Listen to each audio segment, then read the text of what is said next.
नमस्कार विद्यार्थी मित्रांनो. तर परत एकदा स्वागत आहे तुमचं मेडिकल सिम्प्लिफाईड या चॅनलवरती. चॅनलवरती नवीन असाल तर चॅनलला नक्की सबस्क्राईब करा आणि तुमच्या मित्रांसोबत चॅनलला शेअर सुद्धा करा.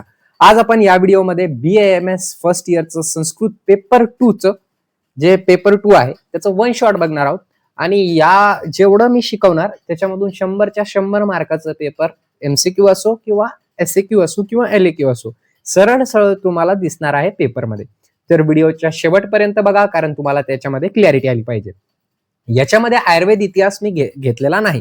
मी अगोदरच सांगितलेला आहे आयुर्वेद इतिहासचा एक सेपरेट व्हिडिओ असणार आहे आणि तो ऑलरेडी अपलोड करण्यात आलेला आहे. तर ते तुम्ही बघून घ्या लवकरात लवकर. त्याच्यामधून तुमचे 20चे 20 MCQ एकदम फिक्स होऊन जातील. मी 100 पॉईंट सांगितलेले आहे, त्या 100 पॉईंट मधून 15 MCQ येणार आणि जेवढं लेक्चर आहे ते सगळं बघितलं तर त्याच्यामधून किती मार्क येणार, तर त्याच्यामधून 20 ते 20 पैकी तुम्हाला मार्क भेटणार. ठीक आहे. आता या व्हिडिओमध्ये आता आपण काय काय बघणार आहोत, तर निरुक्ती तथा परिभाषा किती मार्काची आहे, 15 मार्काची आहे. तर सगळ्या निरुक्ती परिभाषा बघून घेऊया. जे आयु, शरीर, मन, अग्नी, जलम, वात, पित्तम, कफम हे 5 मार्कासाठी, रस, रक्त, मांस, मेद, अस्थि, मज्जा, शुक्र, इंद्रिय, श्रोत्र, चक्षु, रसना, घ्राण हे 5 मार्कासाठी, दी, भूती, स्मृती, बुद्धी, मती, प्रज्ञा, मूत्र, पुरुष, स्वेद, आत्मा, रोग, निदानम हे 5 मार्कासाठी. हे बघून घेऊया. परिभाषा पदानी सगळेचे सगळे परिभाषा पदानी, त्याच्यासोबतच जे अन्वय लेखन आहे त्याची मी ट्रिक पण सांगणार तुम्हाला, आणि सगळेचे सगळे जेवढे पण अन्वय लेखन आहे ते सगळेचे सगळे तुम्हाला सगळं वैद्यकीय सुभाषितमचे पण सांगणार आहे. त्याच्यानंतर जे कथा आहे जे 15 मार्काचे दिलेले आहे आपल्याला, तर 5 कथा दिलेल्या आहे, ते 5च्या 5 कथा सुद्धा मी तुम्हाला शिकवणार आहे. म्हणजे शेवटपर्यंत सगळंच आपण इथं कव्हर अप करणार आहे. ठीक आहे. अजून एक गोष्ट मला सांगा तुम्ही, की ज्यांना हे नोट्स हवे असेल तर 100 रुपयामध्ये तुम्हाला सगळेचे सगळे हे नोट्स भेटून जातील. फक्त तुम्हाला काय करायचं आहे, 7887559633 या नंबरवरती कॉन्टॅक्ट करायचं आहे. आणि ऑलरेडी आपण गेस्ट पेपर टाकण्यात आलेले, पण संस्कृतचे गेस्ट पेपर नाही, मी अगोदरच सांगितलं होतं. कारण संस्कृतमध्ये सगळ्याचा सगळा सिलेबस कुठून पण तुम्हाला विचारला जाऊ शकतो, तर त्याचं आपलं गेस्ट पेपर बनवण्यात आलेला नाही. बाकीचे जेवढे पण सब्जेक्ट आहे तेवढे सगळ्यांचं गेस्ट पेपर बनवण्यात आलेला आहे. ते तुम्ही 49 रुपयामध्ये पर पेपर घेऊ शकतात. कुठे जायचंय तुम्हाला, लिंक डिस्क्रिप्शन मध्ये दिलेली आहे. ऍपवरती ते ऑलरेडी अपलोड करण्यात आलेले आहे. तिथून तुम्ही ते 49 रुपयामध्ये घेऊ शकता. तर चला स्टार्ट करूया आपण निरुक्ती तथा पर्याय पदानी. आता यामध्ये कसं आहे ना, तुम्ही लिहिताना काय केलं पाहिजे, निरुक्ती आणि पर्याय पदानी. तर तुम्हाला निरुक्ती आणि पर्याय पदानी विचारल्या गेली तर तुम्हाला एक पेज कसा तरी भरवायचा आहे. कसं भरवणार तुम्ही, तर सगळ्यात अगोदर त्याची निरुक्ती लिहा. जी पण निरुक्ती आहे ती कशामध्ये आली पाहिजे, तर ती फक्त आणि फक्त संस्कृतमध्येच आली पाहिजे. आणि त्याच्यानंतर त्याचा अर्थ लिहा, त्याचा अर्थ काय, आणि अर्थ लिहिल्यानंतर त्याचा पर्याय लिहा. ठीक आहे, समजलं तुम्हाला? चालेल. अजून 2-3 गोष्टी ऍड करू शकलात तुम्ही तर करू शकतात, म्हणजे डिटेलमध्ये त्याला एक्सप्लेन करू शकतात. एक पेज पण तुम्हाला भरवायचा आहे 5 मार्कासाठी. चला, तर आयुची निरुक्ती काय, आयु इथे जीवनकाल. अर्थ काय याचा, आयु म्हणजे आयुष्य, जन्मापासून मृत्यूपर्यंतचा काल म्हणजे आयु. पर्याय धारी, जीवित, नित्यक, अनुवंद्य. त्याच्यानंतर शरीर आहे आपल्याकडं. निरुक्ती काय याचे, शरीर तत् शरीरम, प्रत्येक क्षणाला जिथं असतो तो शरीर होय. ठीक आहे. आता याची दुसरी पण डेफिनेशन लिहू शकता तुम्ही, दुसरी पण निरुक्ती याची लिहू शकतात. पर्याय काय याचं, काय, शरीर आणि देह. मन बघून घेऊया आपण, तर मन्यते अबुद्धते नायते अनेन इति मनः. मला आतापर्यंत पाठ आहे, तुम्हाला पण पाठ झालेच पाहिजे. ठीक आहे. तर निरुक्ती त्याचा अर्थ काय, ज्यामुळे कोणत्याही गोष्टीचे ज्ञान बोध होत असते त्यास मन असे म्हणतात. पर्याय मन, सत्व, चेतन, अतींद्रिय. अग्निगतो याचं निरुक्ती आहे. अग्नी हा शब्द अंग या धातूपासून गती प्रत्यय लावून तयार झालेला आहे. त्याचा अर्थ खूप जास्त पसरणारा किंवा लवकर विस्तार पावणारा होय. पर्याय वैश्वानर, अनल, दहल, पावक, तेज, धूमकेतू. ठीक आहे. त्याच्यानंतर आहे जलम निरुक्ती, जलक पिदाने म्हणजे पिदाने आच्छादनम, 2 याचे सांगितलेले आहे. तर याचा अर्थ काय, खूप जास्त सांगितलेले आहे. जन्मापासून मृत्यूपर्यंत देहसी असते ते जल. ठीक आहे. क म्हणजे पाणी आणि विधान म्हणजे आवरण, आच्छादन, मैदान आच्छादन करतो तो घटक म्हणजे जल होय. उदाहरण आप, नीर, तोय, जीवन, अंबू, परी, सलील, पय, पुष्कर, उदक, पाणी, शीर, वा. ठीक आहे. वाची निरुक्ती काय, तत्र वा गती, गंध व योरती धातू म्हणजे वा या धातूचा अर्थातून गती व गंधन ही वात दोषाची कार्य स्पष्ट होतात. या धातूलाही प्रत्यय लावून वात हा शब्द निर्माण झालेला आहे. गती म्हणजे हालचाल, गंधन या शब्दाला अर्थ अत्यंत किंवा प्रेरणा असं आहे. शरीराची हालचाल होण्यासाठी जो प्रेरणा देतो तो वातदोष. पर्याय मरुत, चल, अनिल, समीकरण, पवन, प्रभंजन, अग्निसका, मात, रिवा. ठीक आहे. पित्तम तर निरुक्ती काय, तपसंतापे, ज्या द्रव्यामुळे शरीरामध्ये दाह निर्माण होते, जे द्रव्य शरीरामध्ये उष्णता निर्माण करते त्यास पित्त अशी संज्ञा दिली आहे. पर्याय अनल, दहन, पावक, वहीन, तेज, धूमकेतू, संताप, जाठर, हुताशन, जातभेद. ठीक आहे, हे सगळे काय आहे त्याचे पर्याय आहे. कफ निरुक्ती काय? केन फलेती इति कफा, म्हणजे ज्या द्रव्यामुळे शरीर घटकाची वृद्धी होते त्या द्रव्यास कफ दोष असं म्हणतात. ज्याप्रमाणे पाणी वृद्धीसाठी आवश्यक आहे त्याचप्रमाणे कफ दोष देखील शरीर वृद्धीसाठी आवश्यक आहे. पर्यायाचे श्लेष्मा, किलास, सोम आणि खेट. ठीक आहे, आता आपण दुसरं बघून घेऊया. तर धीची निरुक्ती काय आहे तर बघून घ्या. ध्या प्लस क्विप, ध्यान वा, ध्यायते संप्रसारण इति क्विप. तीन मधून एक पण लिहिलं तर चालेल. धी म्हणजे बुद्धी व धीच्या साह्याने योग्य किंवा अयोग्य निर्णय घेतला जातो. पर्याय काय? बुद्धी, मनीषा, पिपना, धी, प्रज्ञा, शेमुखी, मती, उपलब्धी, वितू, संचित, शाप्ती, चेतना. स्मृती निरुक्ती काय? स्मरण स्मृती, तर दृष्ट, श्रुत व अनुभव घेतलेल्या विषयाच्या स्मरणाला स्मृती असे म्हणतात. ठीक आहे. बुद्धी, सर्व व्यवहारातून बुद्धी ज्ञानजनम, म्हणजे सर्व प्रकारचे व्यवहाराचे ज्ञान ज्या हेतूने होते त्याला बुद्धी म्हणतात. पर्याय उपलब्धी, ज्ञान, निश्चयात्मका, बुद्धी. घृतीची निरुक्ती काय आहे? धरणम, धत्र, धारणे, मनोनियम कृत कम राखता धृती. घृती म्हणजे धारणा शक्ती. घृतीमुळे मन अयोग्य विषयापासून दूर राहते. मनावर नियंत्रण ठेवणारी शक्ती म्हणजे घृती. पर्याय धारणा, धैर्य, योग, विरुद्ध, यज्ञ, पुष्टी. आता मूत्र, तत्र अच्छा किट्ट अन्यस्य मूत्र विधात, म्हणजे अन्नापासून निर्माण होणारा द्रव्य. मल म्हणजे मूत्र होय. पर्याय बस्तीमले, मेह, नरल, स्त्राव, प्रस्ताव. ठीक आहे. पुरीश किट्टम अन्यस्य विनमूत्र, अन्नपचनामध्ये निर्माण होणारा धनमल म्हणजे पुरीश होय. पर्याय शक्रत, अवपेशन, विट्ट, गुदा, वर्चस्स. स्वेदते अनेन इति स्वेद, शिजवणे किंवा वाक होणे असा स्वेद शब्दाचा अर्थ आहे. अग्नीजवळ फार काळ काम केल्यानंतर त्वचेमध्ये जो द्रव्य बाहेर पडतो त्या द्रव्याला स्वेद म्हणतात. पर्याय धर्म, निधन, आत्मा. निरुक्ती काय? अतसत्यात गमने, म्हणजे अंत नसल्याने जो कधीही नष्ट होत नाही तो आत्मा. पर्यायाचे स्पष्टा, घृता, दृष्टा, श्रोता, साक्षी, धाता, वक्ता, पुरुष, सृष्टा, गंता. ठीक आहे. मती, मन्यते अनया मनववा, मनन करणारी, अंत करणारी वृत्ती म्हणजे मती होय. पर्यायाचं बुद्धी, मनवा, धी, प्रज्ञा, उपलब्धी, चित्त, चेतना. प्रज्ञान वा, ज्ञानाचा शोध करणारी क्षमता म्हणजे प्रज्ञा होय. पर्यायाचं बुद्धी, मनीषा, धिष्णा, धी, शेमुखी. रोगेन वेती रोग. ठीक आहे, जे शरीराला रुजा देतात त्यास रोग म्हणतात. ठीक आहे. रूक, रुजा, आपताप, व्याधी, क्षय, आमया, रोगचं काय आहे? पर्याय आहे. निदानम व्याधी कारणम, कारणाला निदान असे म्हणतात. ठीक आहे. त्वादी कारणम, निदान त्वादी कारणम. ठीक आहे. पर्याय अवसान, कारण मात्रा, रोग, शुद्धी, रोग निर्णय. रोगी निरुक्ती, नकारना पुलिंग शब्द रुज धातू, नकारना पुलिंग शब्द रुज धातूपासून रोगीची उत्पत्ती झालेली आहे. व्याधित, विकृत, ग्लान, मंद, आतुर, अभ्यंत, रुग्ण, आंबीची दुसाह. भेषज चिकित्सा, रोग भयम जायती इति भेषजम, जो रोग्याला दूर करतो तो भेषज्य होय. पर्याय औषध, दवा, चिकित्सित, व्याधिहर, पथ्य, प्रशमन, प्रकृती स्थापना. ठीक आहे. आता दुसरं पाठ बघूया आपण. ब, तर रस काय आहे? निरुक्तीत आता रस, तत्र रस गतो धातू आहार गच्छती इति रसा, ज्या धातूचे हृदयातून धमन होते, सर्व शरीरामध्ये सतन वाहन होत असतं त्या धातूला आपण रस धातू असे म्हणतो. सौम्य धातू, आहार प्रसाद, धातुसार, आहार तेज, अग्निसंभव, असुकर. रक्त, रंजने, रज रंजने तेन रंजन, राग वर्णयुक्त रागकृत धातू रक्तम इत्यार्धो भवंती, म्हणजे लाल रंगाच्या धातूला लाल रंगाच्या धातूला रक्त धातू असे म्हणतात. जो रज रंजने म्हणजे रंग देण्याचं काम करतो, राग वर्णयुक्त असतो आणि रागकृत धातू असतो तो रक्त आहे. पर्याय रुधिर, शोणित, शनज, अश्रू, अस्त्र, लोहित. मास, शरीरस्थ पुष्टिकर अवयव छादक पेशी स्नायुवादी रूपे नसती संधी धाकुचन प्रसारण अधिकारण धातू मास नाम. ठीक आहे. किंवा पिशित पलल क्रवम आम्ही शयंती मासस्य पर्याय, म्हणजे याचे पर्याय ते शरीराची पुष्टी व अवयवाचे आच्छादन करण्याला धातूला मास धातू असे म्हणतात. पर्यायाचे पिशिष, तरल, पलल, क्रव्य, आमिष. भेद, मेध, आता मेदयती स्नेहती अनेन इति मेद, याची निरुक्ती आहे. तर अर्थ काय याचा? ज्या धातूमुळे शरीराचे स्नेहन म्हणजे लुब्रिकेशन होते त्या धातूला आपण मेद धातू असे म्हणतो.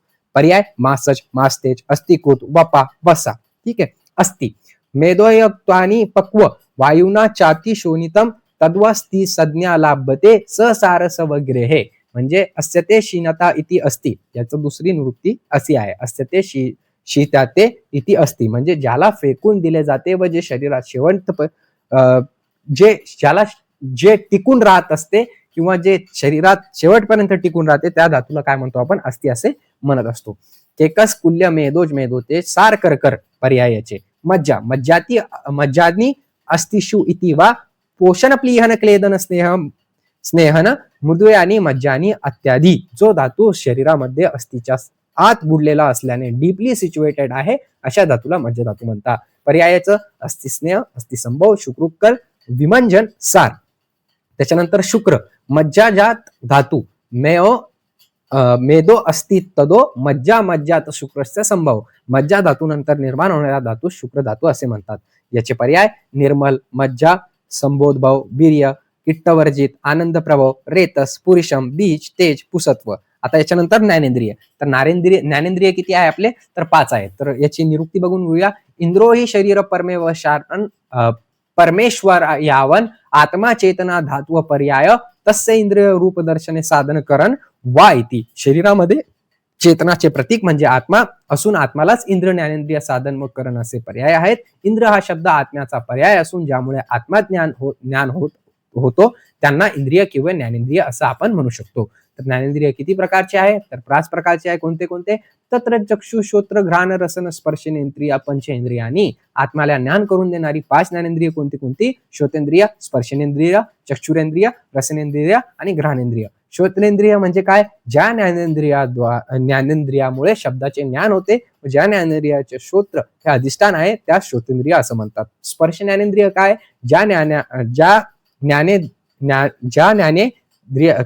ज्ञानेंद्रियामुळे शीत, उष्ण, मृदू, खर इत्यादी विविध स्पर्शाचा ज्ञान होतो त्याला ज्ञानेंद्रिय असं म्हटलं जातं. ठीक आहे.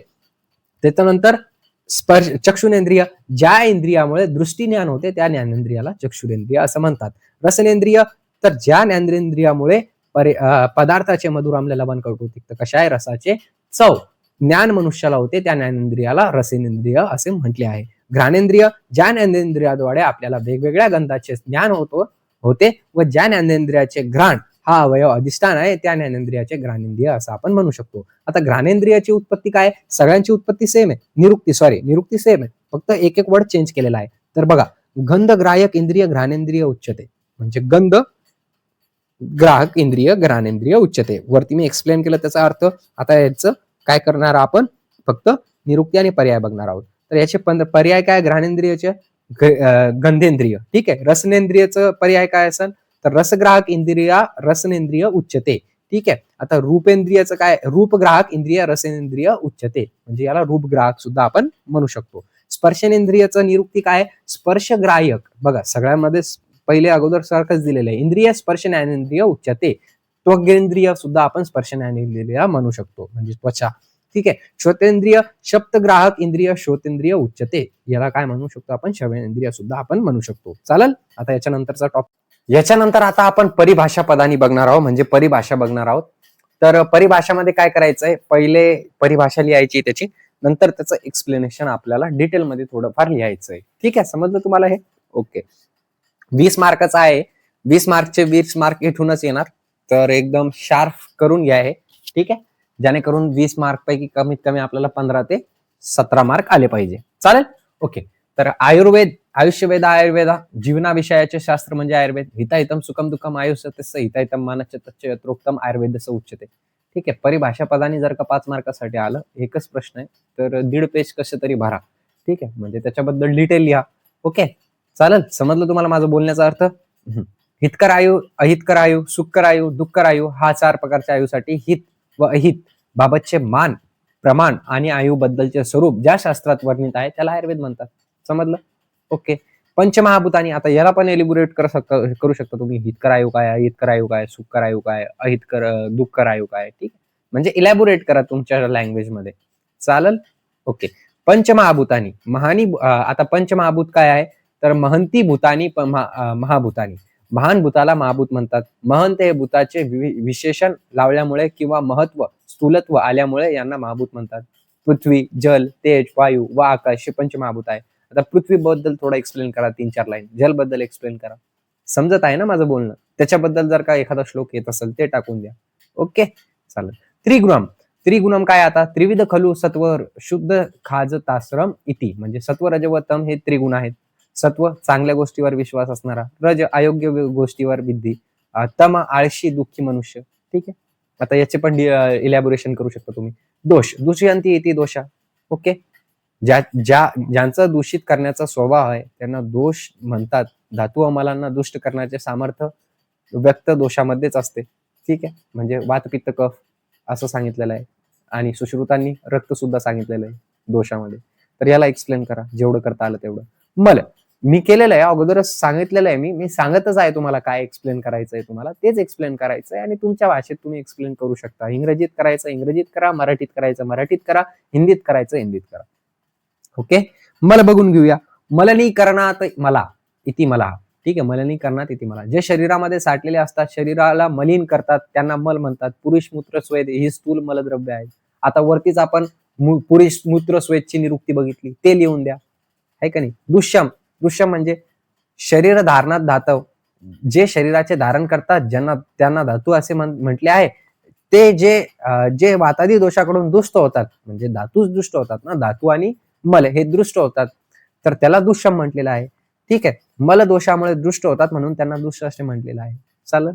त्याच्यानंतर संसर्ग आहे. संसर्ग द्विशय कोपत, म्हणजे वात पित्त कफ पैकी कोणत्याही दोघांचा क्षय किंवा कोप झाला असता त्यास संसर्ग असे म्हणतात. ठीक आहे, आता याच्यामधून 5 मार्क फिक्स येणार तुमचे, जे आता शिकवलं मी त्याच्यातून. आता याच्यामधून 5 मार्क येणार बी पोर्शन मधून. तर प्रकृती आहे सगळ्यात अगोदर. प्रकृतीचा अर्थ काय, प्रकृती शरीर स्वरूपम. ठीक आहे, म्हणजे प्रत्येक मनुष्याचा स्वभाव, आवडी निवडी, शारीरिक ठेवण वेगळी वेगळी असते, त्यामुळेच प्रत्येक मनुष्यामधील वेगळेपणा म्हणजे प्रकृती होय. जन्मापासून मृत्यूपर्यंत न बदलणारे दोषाचे प्रमाण म्हणजे प्रकृती होय. विकृती म्हणजे विकारो वृद्धी इंद्रियाय मन शरीराना विकृती अनात्याजनयती, त्यार्थ याला आपण विकृती म्हणतो. म्हणजे विकृती म्हणजे बुद्धी, इंद्रिय, मन आणि शरीर याचे कार्य योग्य प्रकारे न होणे किंवा अनेक परिवर्तनामुळे दोष यांचा तोता बिघडणे म्हणजेच विकार होय. तोल बिघडणे म्हणजेच विकार होय, त्या स्थितीला विकृती असे म्हणतात.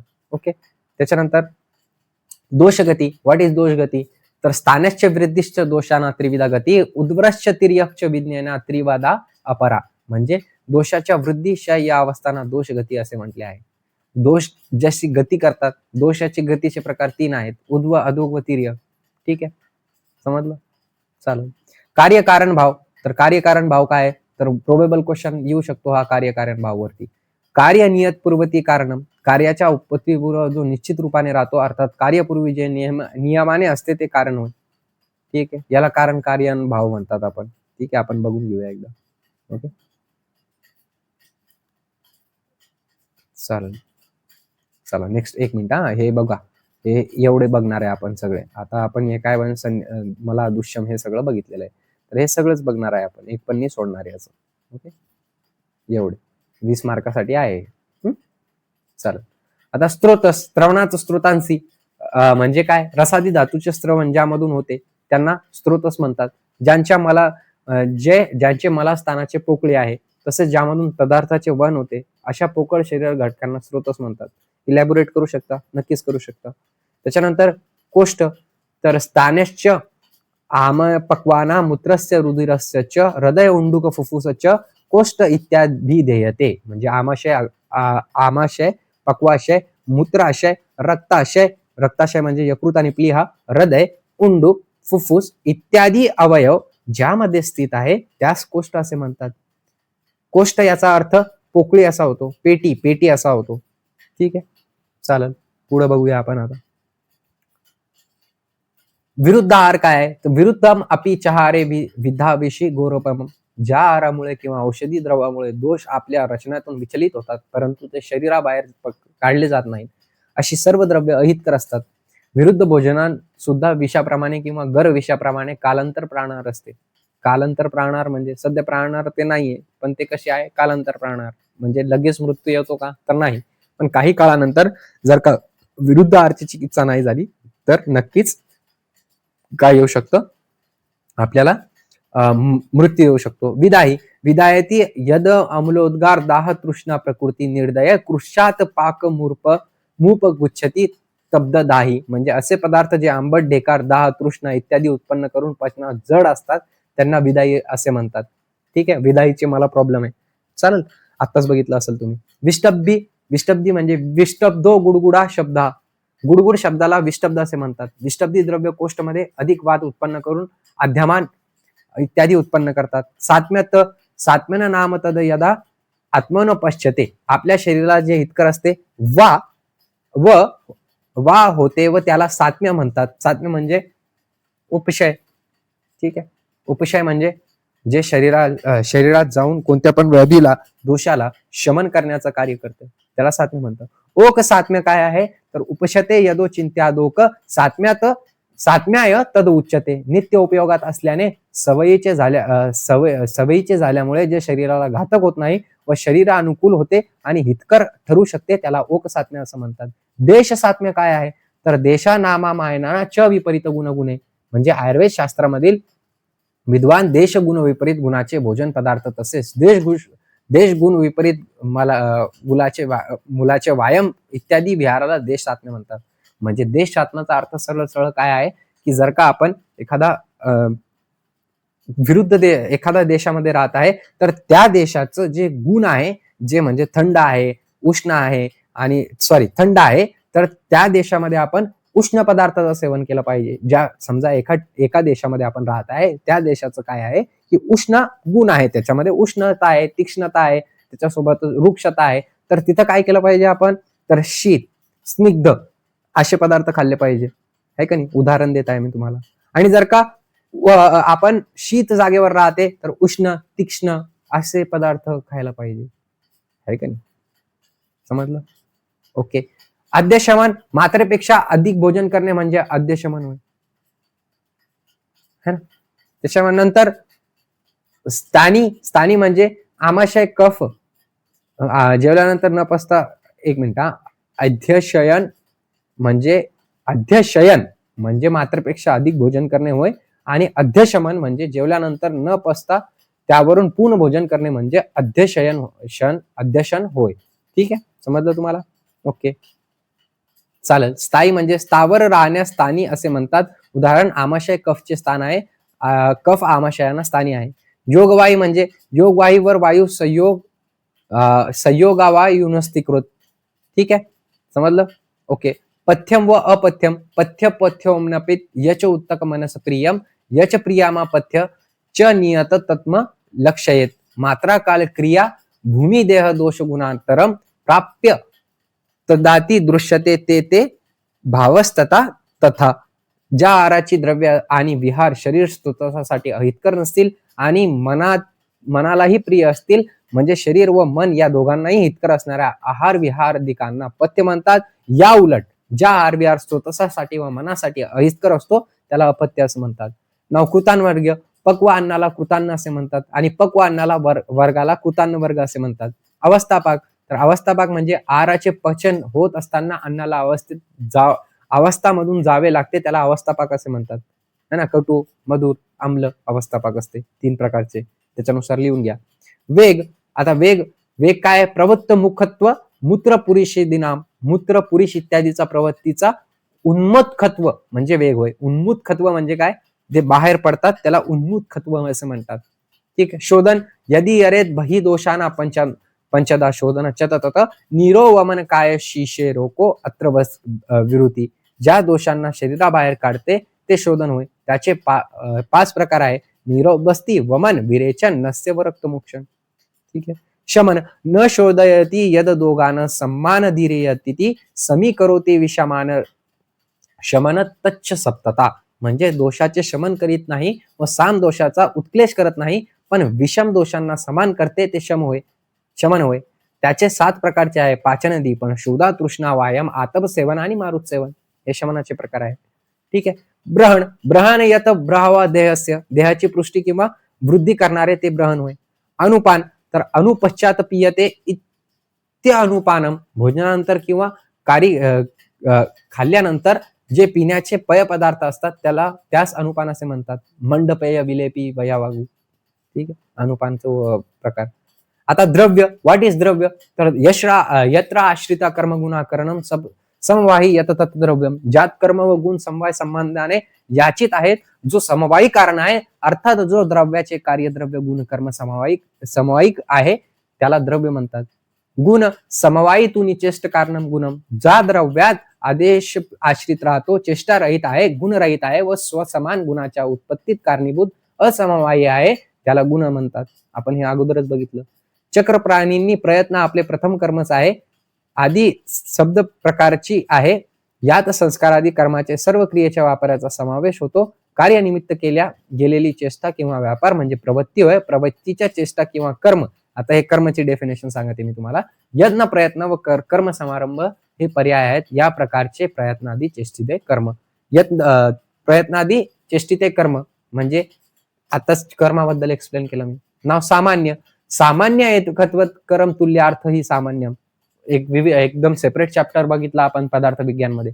सामान्य एकत्व करणारा आहे व तुल्यार्थता हेच सामान्य आहे. वेगवेगळ्या देशात व काळात अनेक गायीत ही गाय आहे. अशा प्रकारचं एकत्व बुद्धी त्या उत्पन्न करणाऱ्या वेगवेगळ्या व्यक्तीत अभिन्न सामान्य तथा एकरूप जे पर्यंत होत नाही तेपर्यंत भ्रमरहित एकाकार बुद्धी होत नाही. ठीक आहे, म्हणजे सामान्यत्व करणम तुल्यार्थ ही सामान्य. सामान्य म्हणजे ना विशेष म्हणजे काय तर द्विशेषतू पृथकत्व विशेषस्तू विपर्याय, म्हणजे पृथकत्व करणारा, दोन वस्तूंना दोन द्रव्यांना वेगळा करणारा, समान पदार्थाच्या विपरीत विशेष पदार्थ आहे, एक दुसऱ्याच्या विरोधी भाव उत्पन्न करणारा आहे. आता गुरु, तर गुरु काय, गुरुत्वम अधपश्चतम असमवायी कारणम, म्हणजे पतनाच्या असमवायी कारणाचा जो गुण कारणीभूत आहे त्याला गुरुत्व म्हणतात. पदार्थ जड आहे, व्यवहारात निर्देश केला जातो ना. व्हॉट इज लघु, तर लघुनी द्रव्यानी वायव अग्नि गुण बहुलागी भवंती, म्हणजे लघु गुण गुरु गुणाच्या विपरीत गुण असून तो शरीरात लेखन रोपण कार्य करतो. तसेच शरीरात हलकेपणा उत्पन्न करणार आहे आणि पचायला हलका आहे. आकाश, वायू व अग्नी या तीन महाभूत प्रधान द्रव्यात लघु गुण असतात. नाव चय, तत्र संचिता स्तब्ध पूर्ण कोष्टता. ठीक आहे, मंद उष्मताच्या अंगानं गौरवम आलस्य चय, वातचयचे लक्षण स्तब्ध पूर्ण कोष्टता होते. ठीक आहे, पोट फुगते व अंतराच्या हालचाली होत नसल्याने उगण्यास भवस्य वाटते. पित्ताचे लक्षण पित्तावा भासत, त्वचा, नखे, डोळे, मूत्र, पुरुषाला पिवळेपणा येतो.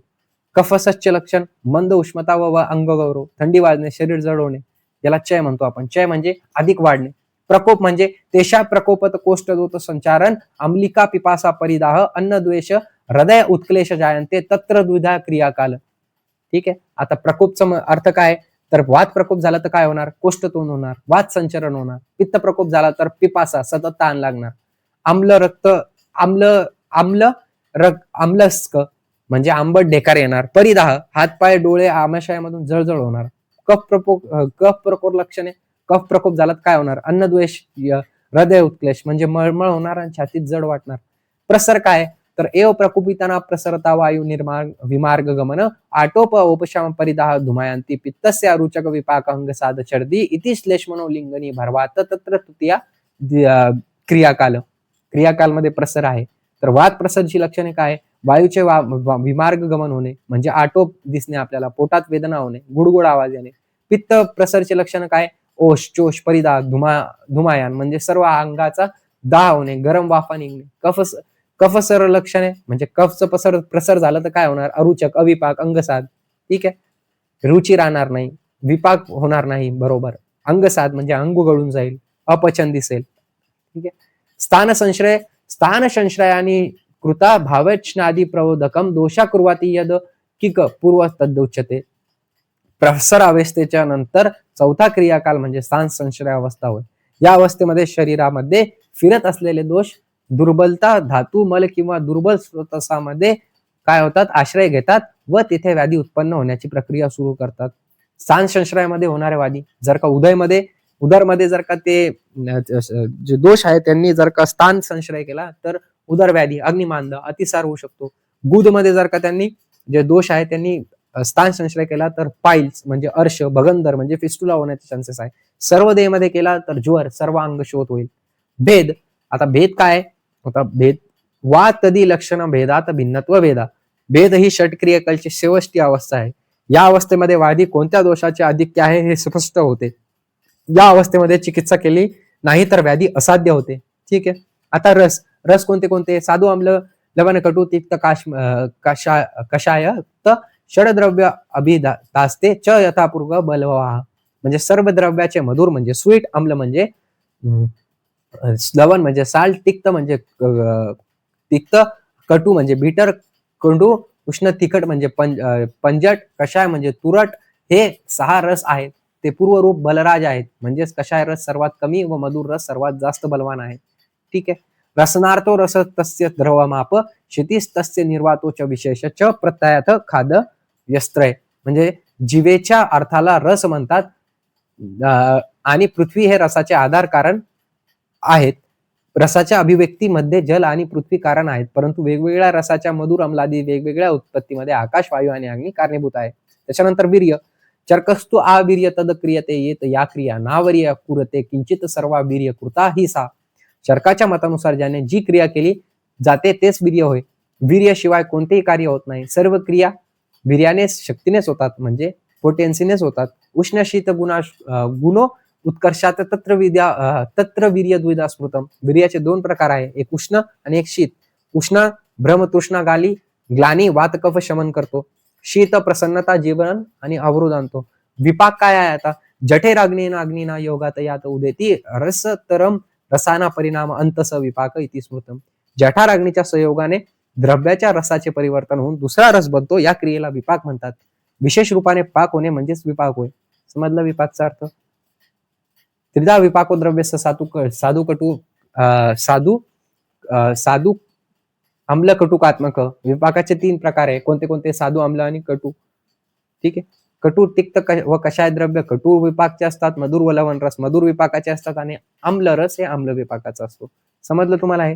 तर इथं आपलं परिभाषा पदाने संपलं. ठीक आहे. याचा नेक्स्ट टॉपिक बघून घेऊया आपण.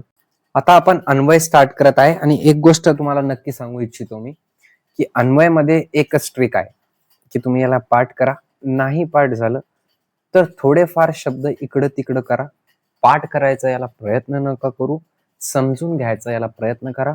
पहिले 2-3 श्लोक मी एकदम आरामात तुम्हाला एक्सप्लेन करणार. नंतर मी स्पीड धरून येणार, कारण खूप जास्त श्लोक आहे. फक्त मी तुम्हाला दाखवणार की याचा अर्थ असं तसं तसं तसं तसं. ठीक.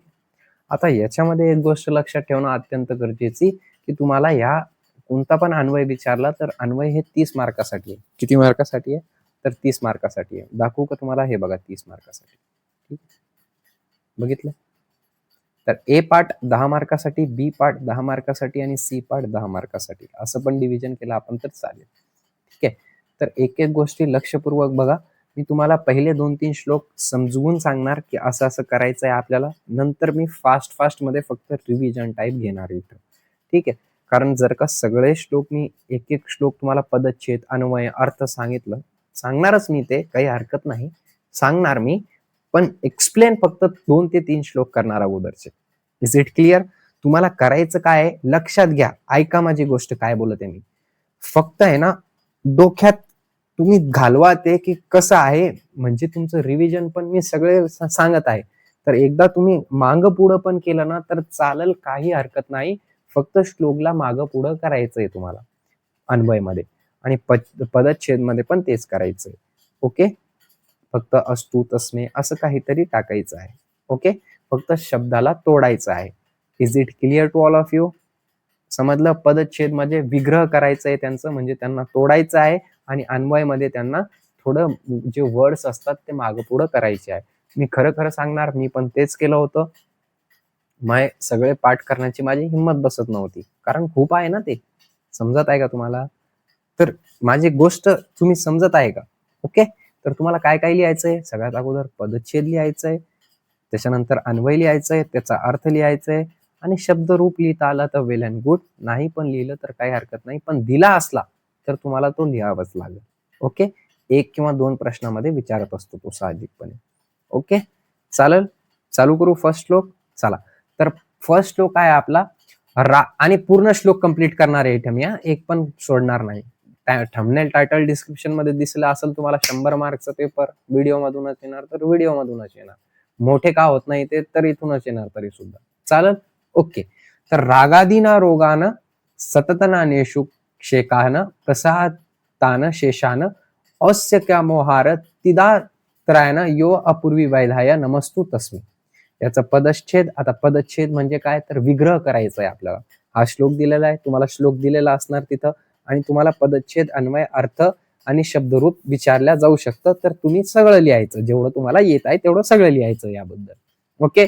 तर पदच्छेद म्हणजे विग्रह करा. काय करा, विग्रह म्हणजे त्याला तोडा, त्याला विग्रह करा.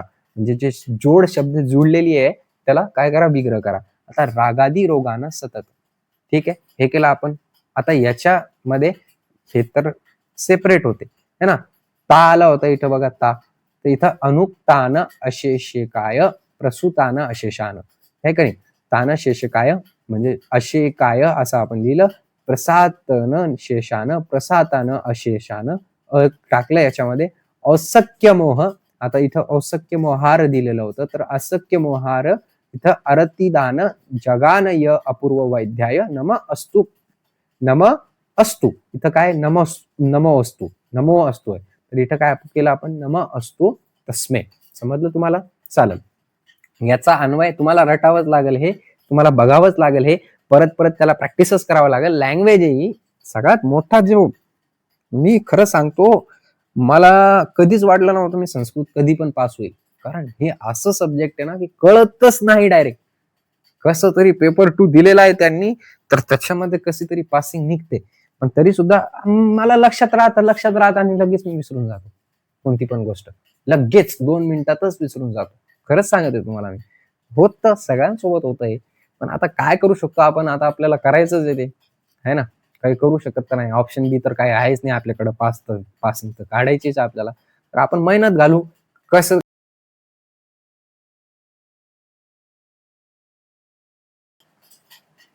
दुसरे सब्जेक्ट मध्ये जान लावली होती मी, एकदम जीव जीव तोडून अभ्यास केला होता. सगळ्यांमध्ये 110 प्लस मार्क आहे मला मग दुसऱ्या सब्जेक्ट मध्ये. फक्त याच्यातच कसं जरा गिअर मध्ये आलो होतो. मी म्हटलं यार कसं पण कर, 95 मार्क पर्यंत ढकल पेपराला. तर सगळ्यांनी माझी मदत केली होती, मैत्रांनी, जेवढे पण मित्र आहे माझे त्यांनी कसं तरी मला ढकलून केलं होतं. म्हणजे हे कर, ते कर, ते कर. चिटिंग नाही, हा स्वतःहूनच पास झालेलो आहे. एक पण एमसीक्यू मला भेटलेला नाही. ठीक आहे. मला वाटलं एमसीक्यू भेटताना झाला, नाही नव्हता भेटला. हा, CSMS संभाजीनगरचा सेंटर आला होता, भयानक सेंटर आहे तो. ठीक आहे, चाल. अन्वय, रागादी रोगाना सतत अनुक्तान अशेषेकाय प्रसूतान अशेषान औसक्य मोह अरितिदान जगान तस्मे अपूर्व वैद्याय नम अस्तु. चालेल, हे त्याचा अन्वय झालं. म्हणजे थोडंफार आपण त्याच्यामध्ये चेंजेस केलं आणि तसंच ते तसं श्लोक लिहून आलो. फक्त चेंजेस करायचे, वर खाली बघायचं, कोणत्या विलांटी मात्रा तुटत असेल तर ते तोडून घ्यायचं आणि त्याचा अन्वय करून घ्यायचं. याचा अर्थ काय, मनुष्य मात्र्याच्या संपूर्ण एकदम अर्थ बरोबर लिहा. अर्थ बरोबर लिहा. पदच्छेद अन्वय, अर्थ पदच्छेद अन्वय मध्ये थोडंफार चूक झाली तरी चालेल, पण अर्थ एकदम बरोबर लिहा. ठीक आहे. अर्थ मी तुम्हाला सांगणार आहे सगळ्यांचे. तर मनुष्य मात्रेच्या संपूर्ण शरीरात अशेष काय पसरलेले, सर्वदा चिटकून राहिलेले आणि उत्कष्टामोह, बैचेनी इत्यादी लक्षणे निर्माण करणारे रागादी, राग, लोभ, द्वेष, काम, क्रोध, मत्सर्य रोग ज्या अभूतपूर्व वैद्यांनी समुष्ट नष्ट केले, त्या आदी वैद्याला नमस्कार असो. असं या श्लोकाचा अर्थ आहे.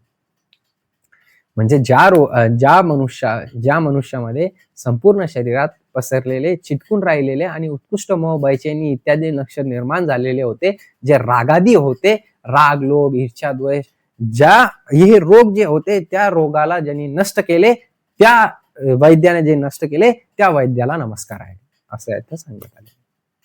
समजलं. टीप, वाग्भटचार्यांनी ग्रंथ रबी हे मंगलाच रण लिहून श्रेष्ठ वैद्यांना नमस्कार केला आहे. ओके, चालेल. याच्यामध्ये संधी दिसत असेल तुम्हाला तर संधी पण लिहून यायची तिथे. ओके, समजलं तुम्हाला. ओके, आता शब्दरूप रोगान, रोग हे पुलिंग अकारांत आहे, द्वितीय बहुवचन याचा आहे. अनुकातान हे अनुक्त आहे, अकारांत पुलिंग आहे, याचं द्वितीय बहुवचन आहे.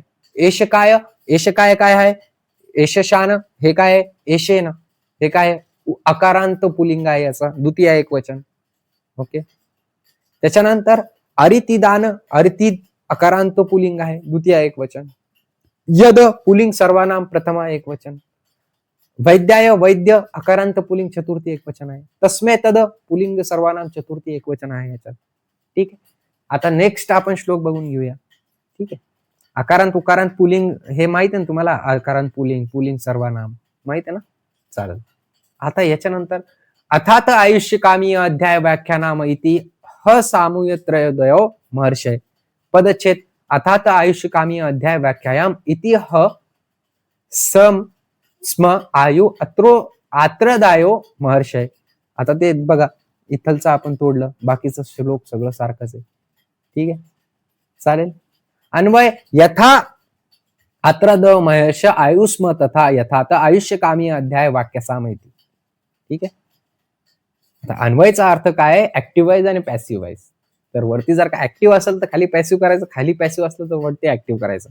थोडेफार चेंजेस करायचे फक्त त्याच्यामध्ये, इति वगैरे टाकायचं असतं. ठीक आहे.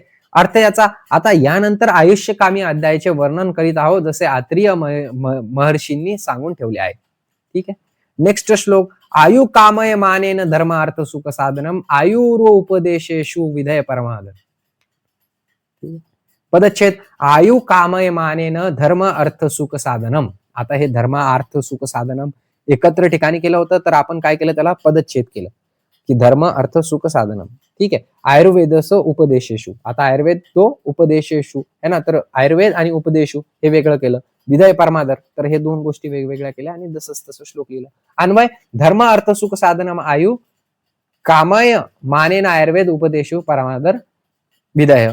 याचा अर्थ काय? धर्म अर्थ सुखाचे साधन असलेल्या आयुष्याची कामना करणाऱ्या व्यक्तीने आयुर्वेदाचे उपदेश बद्दल अत्यंत परम आदर ठेवावा, म्हणजेच आयुर्वेदामध्ये सांगितलेल्या आयुष्यास हितकर अशा आहार विहार उपायाचे पठन, अवबोधन आणि आचरण करावे. ठीक आहे. आता आयुर्वेद अवतरण व्हेरी व्हेरी इम्पॉर्टंट. आता हे तर एकदम सिंपल आहे, जसं तर तसं लिहून द्यायचं आपल्याला नाव.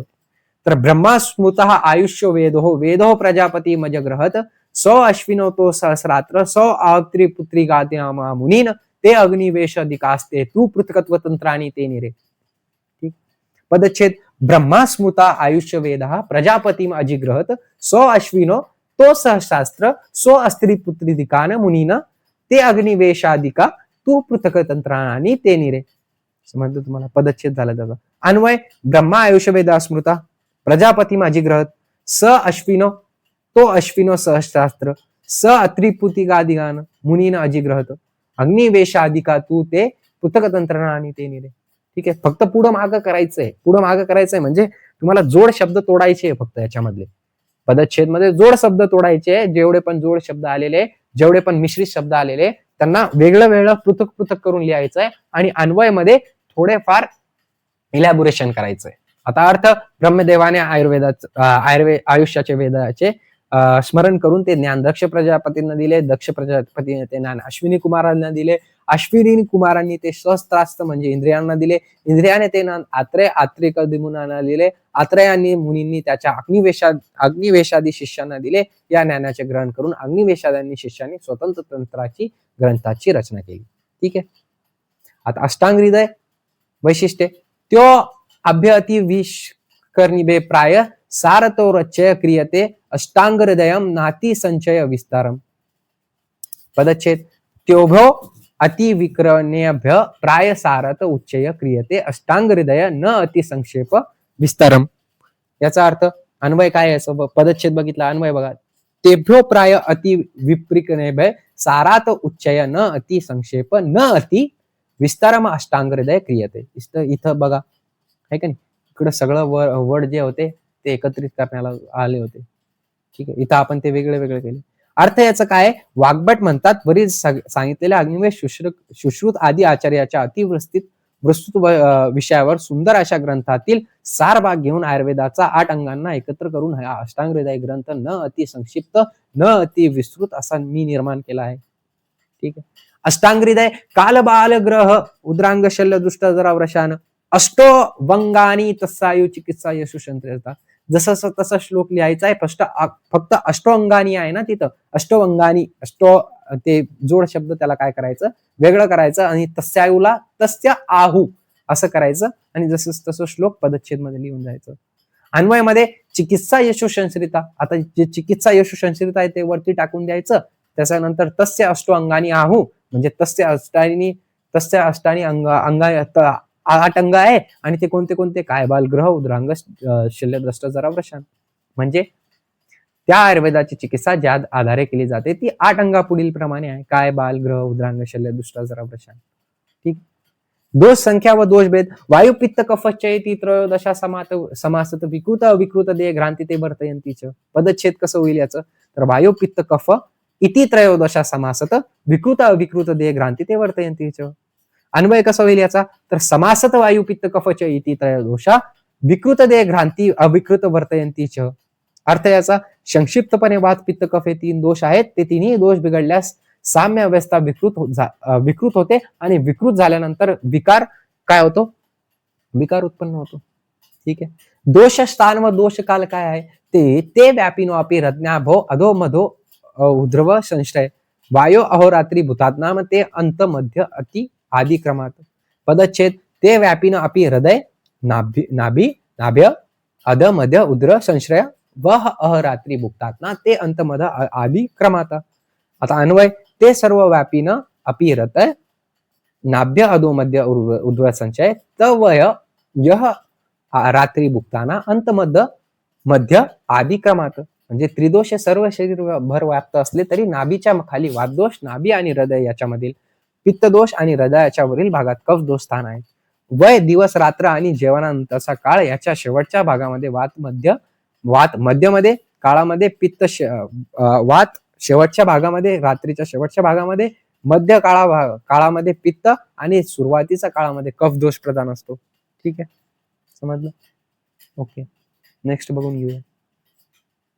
एक मिनिट. मोस्ट व्हायटल, मला असं वाटतं हे श्लोक येणार आहे तुम्हाला यावर्षी. तर प्रीणन जीवन लेपो स्नेहो धारण पूर्णे गर्भ उत्पादच्या धातूना श्रेष्ठ कर्मक्रमात स्मृतम.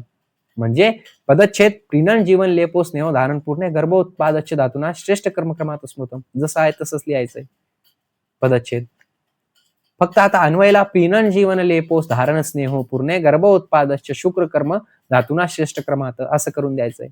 म्हणजे प्रीणन तर्पण करणे रसाचे कार्य आहे, जीवन ठेवणे रक्ताचे कार्य आहे, लेपन करणे आच्छादन करणे मांसाचे कार्य आहे, स्निग्धता मेदाचे कार्य आहे, देह धारण अस्थिचे कार्य आहे, अस्थिपूरण मज्जाचे कार्य आहे व गर्भ उत्पत्तीचे शुक्राचे धातूचे कार्य आहे. समजलं. रसे रोक्ष श्रम शोषोग्लानी शब्द असहिष्णुता रक्ते अम्ल शिरी प्रीती शिराशैथिल्य. पदच्छेद. रसे रोक्ष श्रम शोषोग्लानी शब्द असहिष्णुता रक्ते अम्ल शिरी शिशिर प्रीती शिरा शैथिल्य वृक्षता. हे काय पदच्छेद आहे, याचा नंतर त्याचा अन्वय बघून घेऊया आपण. एक मिनिट, मला अन्वय करू द्या. तर अन्वय काय याचं, तर रोक्ष भ्रम शोषोग्लानी शब्द असहिष्णुता अम्लशिरी शिशिर प्रीती शिरा शैथिल्य वृक्षता. अर्थ, शीन रस शरीरात, वृक्षता ग्लानी थकवा तोंडाला कोरडा पण लुस्तपणा आवाज असह्य होणे, शीन रक्त अम्ल व शीत पदार्थाची आवड होणे, शिरा शैथिल्य होणे. है ना, समजलं. आता तिसरा बघा, नेक्स्ट श्लोक बघा आपण आता. मूत्रे अल्प मूत्रेत कुच्छरान ऋषी शास्त्र वा स्वेद रोम उच्चती स्तब्ध रोमता स्फुटन त्वच. म्हणजे पदच्छेद. मूत्रे अल्प मूत्रेचेत कुच्छार दुईन शास्त्रमेव वा स्वेदो रोमच्चैती स्तब्ध रोमता स्फुटन त्वच. अन्वय, अल्प मूत्रे मूत्रेत स्त्रात्र कुच्छरार दुईर्न रोम मुच्चती स्तब्ध रोमता स्फुटन त्वच स्वते. अर्थ, शीनमूत्र मूत्रत्याग कमी प्रमाणात व सकष्ट होतो, त्याचे वर्ण बदलतो किंवा त्यात रक्त येते. ठीक आहे, समजलं. आता त्याच्यानंतरची गोष्ट, शीनमूत्र. अर्थ काय याचा अर्थ बघून घ्या. तर शीनमूत्र मूत्रत्याग कमी प्रमाणात है ना, व सकष्ट होतो. त्याच्यासोबतच आपण बघितलं दुसरी गोष्ट, तर मूत्रत्याग कमी प्रमाणात सकुष्ट होतो, त्याचा वर्ण बदलतो किंवा त्यात रक्त येते. शीन स्वेद, रोम गळून पडतात, रोम कडक होतात व त्वचा फाटते. तत्र स्थितो वायू पित्त तू स्वेद त्वयो श्लेष्मा शेषशु तेनोष्माश्रयाश्रेना मिथ. पदच्छेद याचं, तत्र अस्थितो वायू पित्त तू स्वेद रक्तयो श्लेष्मा शेषशु तेनोशा आश्रय आश्रयेना मिश्र. अन्वयाचं, वायू तत्र अस्ति स्थितो पित्त तू स्वेद रक्त श्लेष्मा तेनाश माश्रय आश्रयना शेषु मिथ. अर्थ याचं, वाताचे आश्रयस्थान अस्थि धातू आहे, पित्ताचे स्वेद व रक्त आहे व कफाचे आश्रय इतर धातू आहेत व त्याच्यात आश्रय आश्री भाव असतो. आता नेक्स्ट श्लोक आहे आपला. पक्वाशी कटई शक्ती श्रोताची स्पर्श ज्ञानेंद्रियम स्थान वातस्ते तत्रापि पक्वधान विशेष. पदच्छेद याचं पक्वाशय कटी सक्ती श्रोत्र अस्ति स्पर्श ज्ञानेंद्रियम स्थान वातस्य तत्र अपि पक्वाधान विशेष. अन्वयाचं वात पक्वाशय कटी सक्ती श्रोत अस्ति स्पर्श इंद्रियम वातस्य स्थान विशेष पक्वाधान तत्र अपि. अर्थ याचं पक्वाशय कटी सक्ती कान अस्ति व त्वचा ही वाताची स्थाने आहेत, त्यातही पक्वाशय मुख्य आहे. आमाश्रयना पित्तरंजक रसरंजनात बुद्धी मेधा अभि मैधार्य भीतात्रे भीप्रेतार्थ साधनात. पदच्छेद आमाशयात आश्रित पित्तरंजक रसरंजनात बुद्धी मेधा आद्यो अभिप्रेतार्थ साधनात.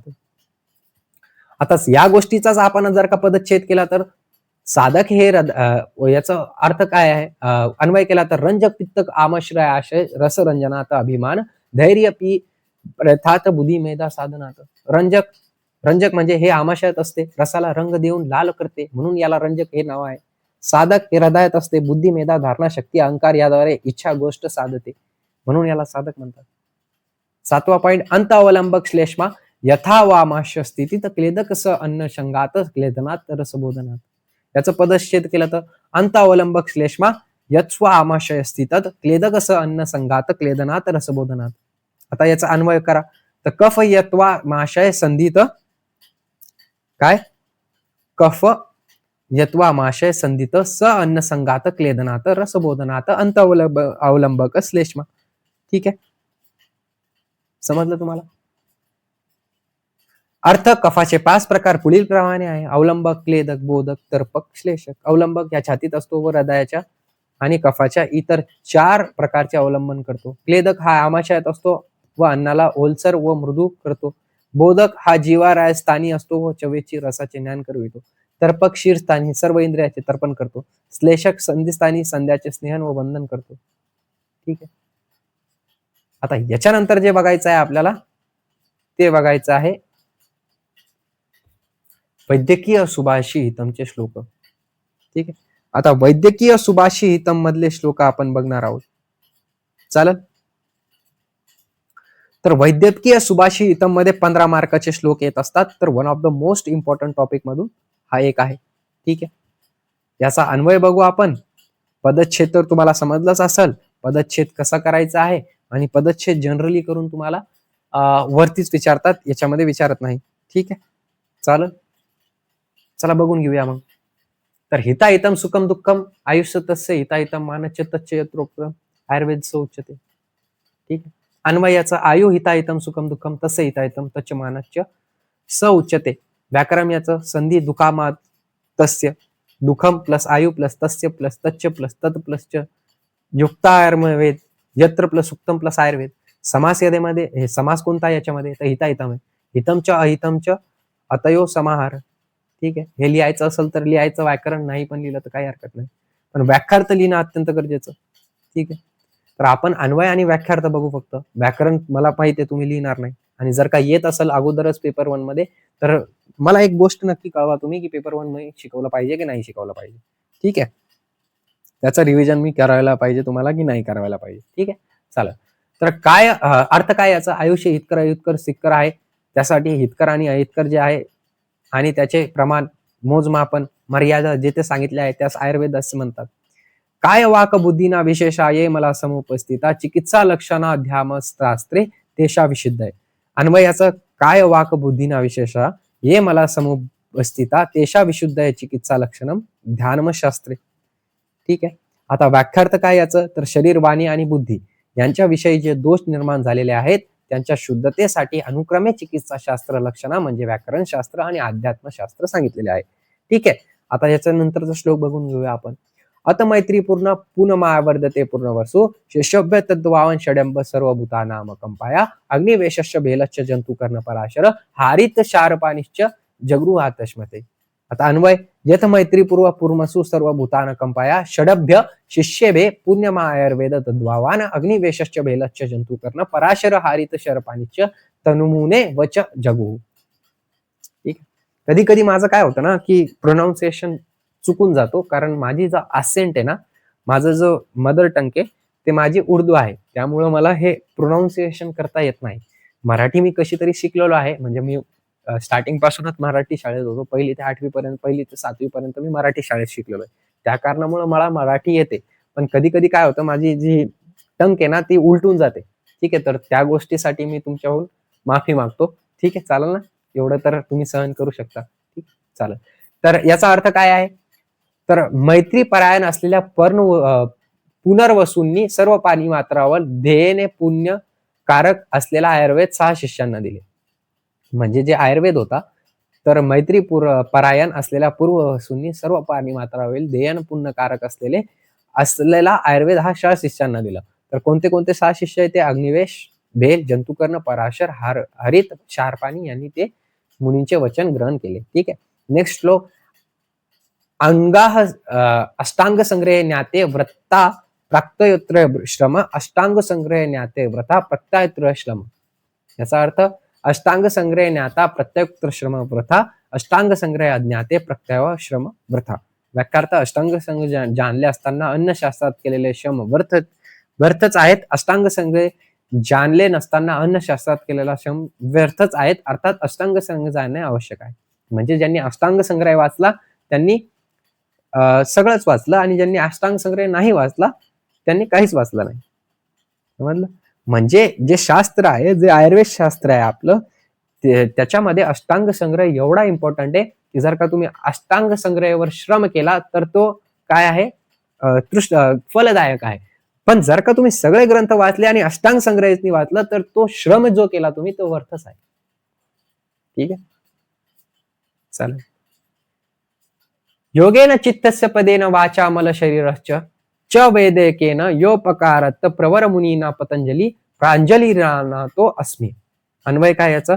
या योगेन चित्तस्य पदेन वाचा वैद्यकेन शरीरस्य मल च अपकोरोत तद मुनींना प्रवर पतंजली प्राजनलीनारोत अस्मि.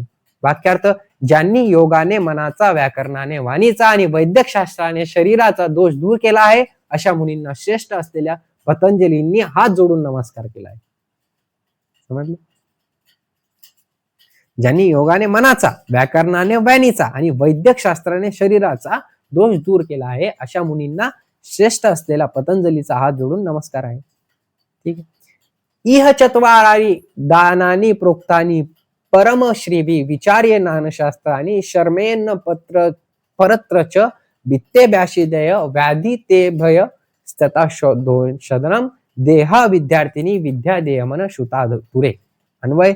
इह परमशानी नानाशास्त्रानी विचार्य अत्र परत्र च शर्मेन चत्वारानी दानानी प्रोक्तानी विते शाम चाय भय देह व्याधी ते भय औषधम देया विद्यार्थीना विद्या देयमन शुधा तुरे.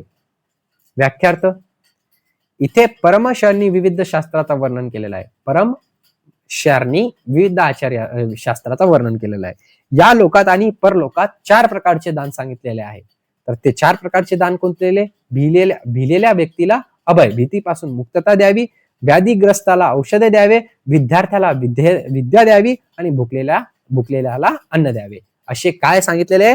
4 दान सांगितलेले जे सर्वश्रेष्ठ त्यांनी मानलेले आहे ई लोकात आणि परलोकात. कोणते कोणते? तर भिलेल्याला भीतीपासून मुक्त करावे म्हणजे अभय करावे. ठीक आहे.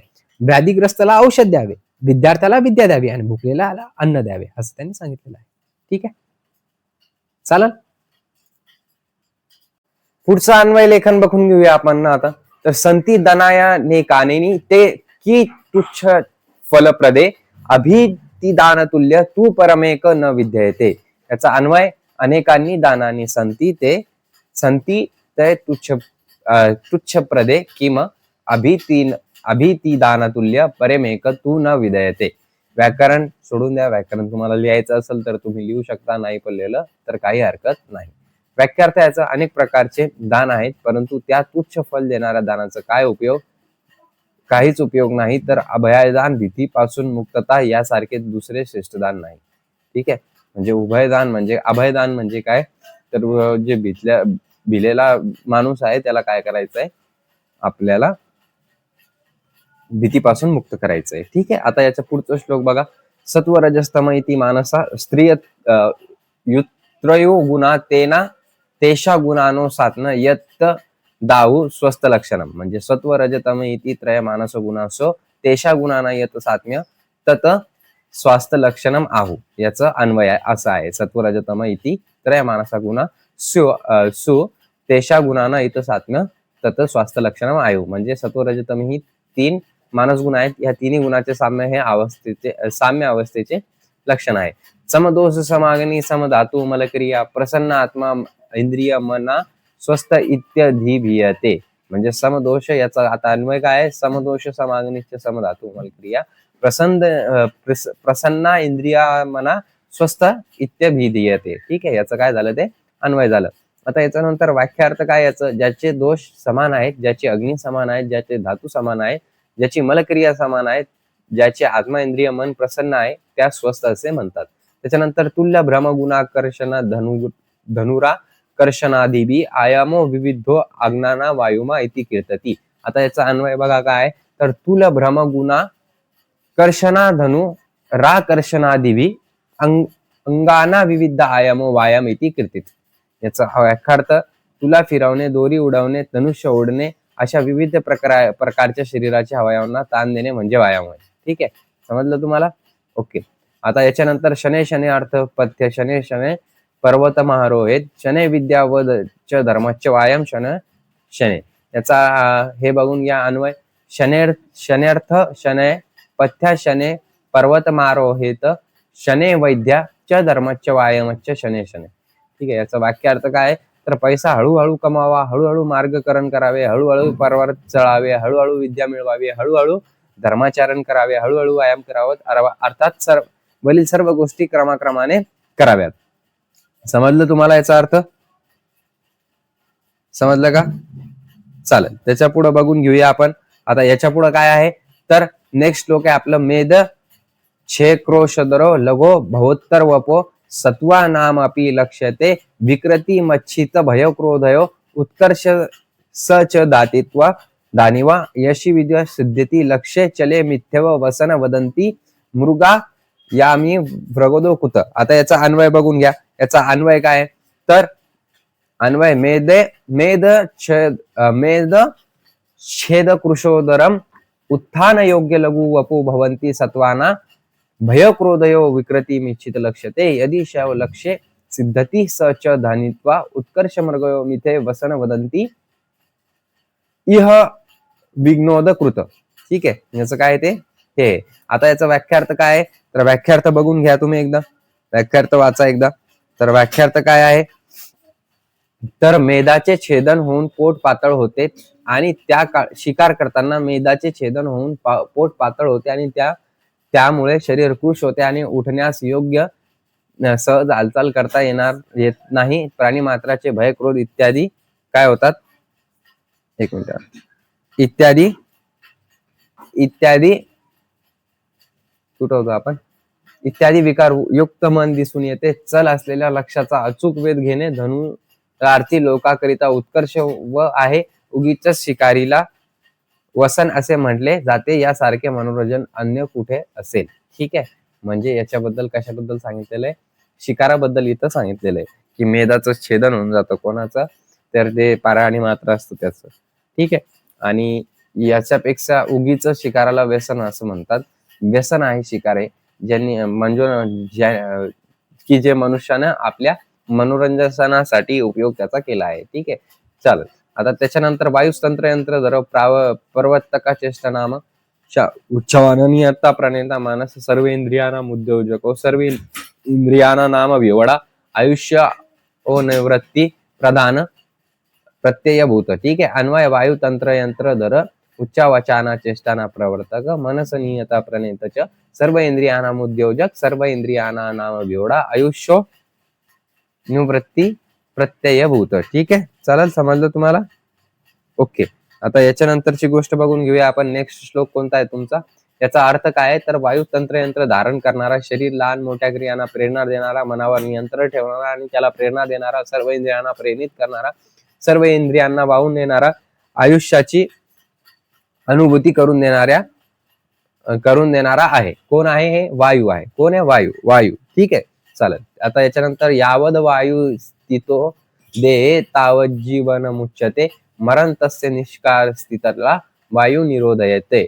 अन्वय काय याचं, यावद वाहे देहे स्थितो तावत जे मुच्यते तस्य निष्कारित मरण ततो वायू निरोधयेत.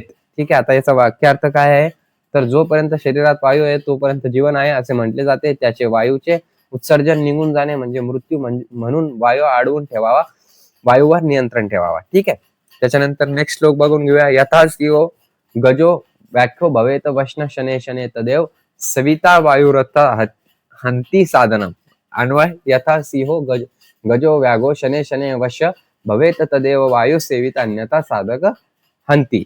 ठीक आहे, व्याख्यार्थ ज्याप्रमाणे सिंह, हत्ती, वाघ हे बलवान असून सुद्धा हळूहळू वंश नियंत्रित होतात, तसेच वायू सुद्धा हळूहळू नियंत्रित करावा, अन्यथा तो सदकालच प्राणघातक आहे. सद्यकालच प्राणघातक आहे. कसा आहे, सद्यकालच प्राणघातक आहे. ठीक आहे, आता याच्यानंतरचा श्लोक कोणता आहे बघा एकदा. स्नान नाम मन प्रसाद जनन दुस्वप्न विध्वंस शौच सायतन मलावपहर संवर्धन तेजस रूपदयोतकर ऋतु प्रमंथन कामाग्नि संदीपन निरानाच मनोहर शमहर स्थाने दशयते गुणा. म्हणजे अन्वय स्नान नाम मन प्रसाद जनन दुस्वप्न विध्वंस शौचायत्यन मलवापारहन संवर्धन तेजस रूपतयोकर ऋतु प्रमंथन काम अग्नि संदीपन मनोहर श्रमहर निराना स्नाने इथे दशगुणा. व्याख्यार्थ काय याचा, स्नान म्हणजे मनात प्रसन्नता निर्माण करणारे, वाईट स्वप्न नष्ट करणारे, शुद्धतेचे स्नान असणारे, मल दूर करणारे, तेज वाढवणारे, रूप प्रकट करणारे असते. ठीक आहे, त्याच्यानंतरचा श्लोक बघून घेऊया आपण. तर ना स्नान माचर्येन भुक्तावा नातरो न माहिनीशी न वसोबी शास्त्र ना विज्ञाते जलाशय. अन्वय काय याचं, न भुक्ता नातुर न माहिनशी न सहस्त्र वासुभी न विज्ञाते जलाशय स्नान माचारेत. ठीक आहे, व्याख्यार्थ याचं जेवण झाल्यावर आजारी असताना मध्यरात्री अनेक वस्त्र परिधान करून माहितीली नसलेल्या जलाशयात स्नान करू नये. ठीक आहे, आता याच्यानंतरचा श्लोक. आद्री गात्राने शुद्ध येती मन सत्तेन शुद्ध येती विद्या यातोभ्य भूतात्मा बुद्धी ज्ञानानं शुद्धती. अन्वय काय याचं, तर आत्र गात्राने शुद्ध येती मन सत्तेन शुद्ध येती विद्या भौम्या भूतात्मा ज्ञानेन बुद्धी शुद्ध येते. वाक्यार्थ पाण्याने शरीर शुद्ध होते, सातत्याने मन शुद्ध होते, विद्या आणि तपश्चर्याने प्राणीमात्राचा आत्मा शुद्ध होतो, बुद्धी ज्ञानाने शुद्ध होते. ठीक आहे, त्याच्यानंतर नेक्स्ट श्लोक काय, मन शुद्धिश्च विज्ञान धर्मानार्थ विद्या. आता अन्वय काय याचं, धर्म अर्थाने विद्या मन शुद्धिश्च विज्ञान. व्याख्यार्थ याचं धर्माचे पालन आणि अध्यात्म विद्यतेने मन शुद्धी होते असे समजवावे. ठीक आहे, आता याच्यानंतरचं काय, पानीय प्राणीना प्राणा विश्वमेव व तन्मयम न हि तो या दिविना वृत्ती स्वस्थ व्याधी तस्य वा. अन्वय प्राणीना पाना पाणीन विश्वच तन्मय एव स्वस्थ व्याधिस्तस्य वा तो या दिविना वृत्तीहीन. व्याख्यार्थ याचं काय आहे, प्राण्याचे प्राण जल आहे, सर्व विश्व जलयुक्त आहे, जलामुळे सजीव सृष्टी आहे, पाण्याशिवाय स्वस्थ किंवा व्याधीग्रस्त लोकांची वृद्धी पाण्यानेच होते. आता याच्यानंतर नेक्स्ट श्लोक बघून घेऊया. अजीर्णे भेषज वारी जीर्णे वारी बलप्रदम भोजने चामृत वारी भोजनाते विषप्रदनम. आता याचं अन्वय काय, अजीर्णे वारी भैषज जीर्णे वारी बलप्रदम भोजने वारी अमृत भोजनता वारी विषप्रदनम च. आता व्याख्यार्थ काय याचं, अजीर्ण झाले असताना पाणी हे औषध आहे, अन्नपचन झाले असताना पाणी हे बल देणारे आहे, भोजन करत असताना पाणी हे अमृता समान आहे आणि भोजनच्या शेवटी पाणी विषप्रमाणे आहे. ठीक आहे, याचा अर्थ होता तो. नेक्स्ट श्लोक बघा. अन्नाद भूतानी जायन्ते जातनयन वर्धते अदयन्ती च भूतानी तस्मादान तदोच्यते. अन्वय अन्नाद भूतानी जायन्ते जातानी अन्नेन वर्धयते भूतानी उदयते अस्ति च तस्मात् तद अन्नम उच्यते. व्याख्यार्थ अन्नापासून प्राणीमात्रा निर्माण होतात, निर्माण झालेल्या अन्नामुळे वाढतात. जे प्राणीमात्रा खाते आणि खाल्ले जाते, अन्ना साखळीमध्ये अनेक गोष्टी एक दुसरं याचे अन्न आहेत, म्हणून त्याला अन्न म्हटले आहे. ठीक आहे, अदयते विदवत भुक्तमत्ती भुक्तारामन्यथा आयुष्य स्वास्थ्य यद पूर्वमन्यथेवरेत स्मृतम. अन्वय विधिवत भुक्त भुक्तारम उदयते अन्यथा भुक्त भुक्तारम अंती पूर्वम आयुष्य स्वास्थ्यदम अन्यथा इतरत एव स्मृतम. ठीक आहे, व्याख्यार्थ विधीपूर्वक खाल्लेला अन्न खाण्याकडून खाल्ले जाते, नाहीतर ते अन्न खाण्यालाच खाते, नष्ट करते. ठीक आहे, प्रथम सांगितलेले आयुष्याला स्वास्थ्य देणारे आहे, तर दुसरे इतर म्हणजे आयुष्याला नष्ट करणारे. ठीक आहे. नेक्स्ट श्लोक बघा. कोही तुला मदी रोहिती शुचिना सहज सहजम धुरेन तप्त विकृत मथित तथापि यस्य स्नेह मुदगिरती. अन्वयाचा यत तप्त विकृत मथित तथापि स्नेह मुदगिरती सहज मधुरेन शुचिना कोही तुला मदिरोहिती. व्याख्यार्थ्याचे जे तपवले, विकृत केले, मंथन केले असताना स्निग्धता बाहेर पडते, अशा स्वभावच्च मधुर पवित्र असलेल्या दुधा सोबत कोण तुलना करू शकतो? अर्थात कोणीही नाही करू शकत. ठीक आहे. कैलासे यदि तक्रम अस्ति गिरीश की नीलकंठो भवेत विकुंठे यदि कृष्ण तामनो भवद्व्यापी की केशव इंद्रो दुर्भगता शय द्विजलपती गगन पुष्टित्व च कुबेरोको दहनाताश्मनी की विदंती. अन्वय यदि कैलासे तक्रमस्ति की गिरीश नीलकंठ भवेत यदि विकुंठे तक्रमस्ति की केशव यदापि कृष्णताम अनुभवेत किम इंद्रो दुर्भगता दिव जपयती शयगण लंबोदरत्व कुबेरकू च कुष्टित्व अग्निश्च दहनता विद्यती. व्याख्यार्थ जर कैलास पर्वतावर ताक असत तर शिवशंकर नीलकंठ झाले नसते. विष प्रशान केल्याने शिवशंकराचा कंठ निळा झाला असतो. जर वैकुंठात तक्र असते तर कृष्ण आजपर्यंत काळेपणा अनुभवला नसता. इंद्र भगयुक्त म्हणजे छिद्रयुक्त, चंद्रशय होणारा, गणेश लंबोदर मोठ्या पोटाचा, कुबेर कुष्ठरोगी अग्निदाह प्राप्त केला नसता. ठीक आहे. अर्थात वरील सर्व व्याधी तक्राचे सेवन केल्यास होत नाहीत. ठीक आहे. समजलं तुम्हाला? ओके. म्हणजे जर का पहिले त्यांनी तर्क खाल्ला असतं तर त्यांना हे व्याधी झाल्याच नसत्या, अशा श्लोक मध्ये सांगण्यात आलेलं आहे. ठीक आहे. चला आता याच्यानंतर प्राणा भूतात्मन तदयुक्त्या निहतोन विषवाश प्राणहर्तज युक्तियुक्त रसायनम. अन्वय भूताम अन्न प्राण तदयुक्त्या असून निहत्ती तज प्राणहर विषयुक्तियुक्तम रसायनम. ठीक आहे. व्याख्यार्थ प्राण धारण करण्यासाठी अन्न हे प्राण आहे, पण अयोग्य प्रकारचे सेवन केल्यास अन्न हे प्राणास घातक ठरतात आणि विष हे प्राण घेणारे असून सुद्धा योग्य प्रकारे वापरले असताना रसायन होते. समजलं तुम्हाला? योग्य प्रकारे वापरलं त्याला तरी विष काय होतात, तर हे एक रसायन सारखा आपल्याला काम करू शकतो. आता वत्सना वगैरे वगैरे आपण बघणार आहोत पुढच्या वर्षी की त्याच्यामध्ये काय होणार आहे, कसं होणार आहे. ठीक आहे. समजलं तुम्हाला? ओके. चला आता याच्यानंतर आपण बघून घेऊया. तर 98 मास परम मध्याना हे चालू आहे ना आपले. हो. 98 मास परम मध्याना गौरसोत्तरम तैलोत्तर दारिद्न भोजनम भरत श्रव 98 भोजनम मास परम मध्याना गौरसोत्तम हरिद्राना तैलोत्तर भवंती. हे त्याचं अन्वय झालं. आता व्याख्यार्थ हे भारत श्रेष्ठ श्रीमंताचे भोजन खूप मासरसाने युक्त असते. मध्यम वर्गीय लोकांचे भोजन गोरसाने दूध दही तूप युक्त असते, तर गरीब लोकांचे भोजन तैलाने युक्त असते. समजलं तुम्हाला? ओके. भोजनाते च की पेय जयंत कस्य वैसूत कथ विषुपद प्रोक्त तक्र शुक्रस्य दुर्लभ. अन्वय भोजनाते च की पीतय तक्र जयंत कस्य वैसूत शुक्रस्य विष्णू पद कथ प्रोक्त दुर्लभ. व्याख्यार्थ जेवणाच्या शेवटी काय प्यावे? ताक. जयंत कोणाचा पुत्र होता, तर इंद्रियाचा. विष्णुपद कसे आहे, तर दुर्लभ आहे. या समस्या पुरवणी प्रकारचा श्लोक आहे. या 3 चरणात प्रश्न आहेत आणि 4थ्या चरणात त्याची उत्तरे दिली आहेत.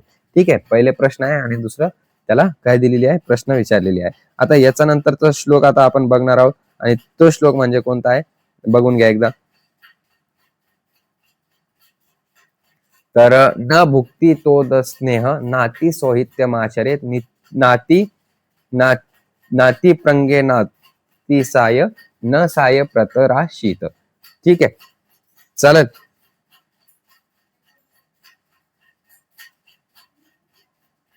बघून घेऊया आता आपण याच्यानंतर अन्वयाचा. उदत स्नेह न भुचिता अति सोहित्य न आचार्य नाती प्रगे नाती साय न साय प्रतराशी.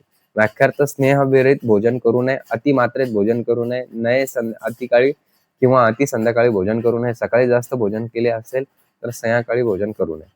ठीक आहे.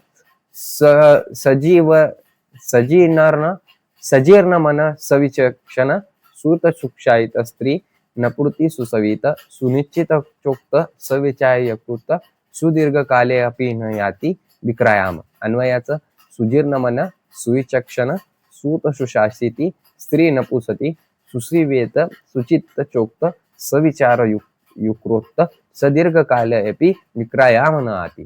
व्याख्यार्थ काय याचं तर चांगले पचलेले अन्न, विद्वान पुत्र, सुशासित स्त्री, चांगली सेवा केले जाणारा राजा, विचार करून बोललेले वचन, विचार करून केलेले कार्य खूप काळ गेला तरी विकृत होत नाही, खराब होत नाही. ठीक आहे. जीर्ण भोजिनी व्याधी नो सरपती. दोन व्याकरण याचं अन्वय पण सेमच येणार.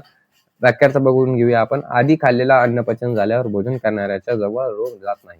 त्याच्यानंतर विद्या गातो हयन भास स्त्रीना घात कुचलता व्याधीना भोजन जीर्णे शत्रू घात प्रपल चेता. उन्मयाचा अन्नभ्यासी विद्या गातो कुशलेचा स्त्रीना घात जीर्ण भोजन व्याधींना प्रपंचता शत्रुघात.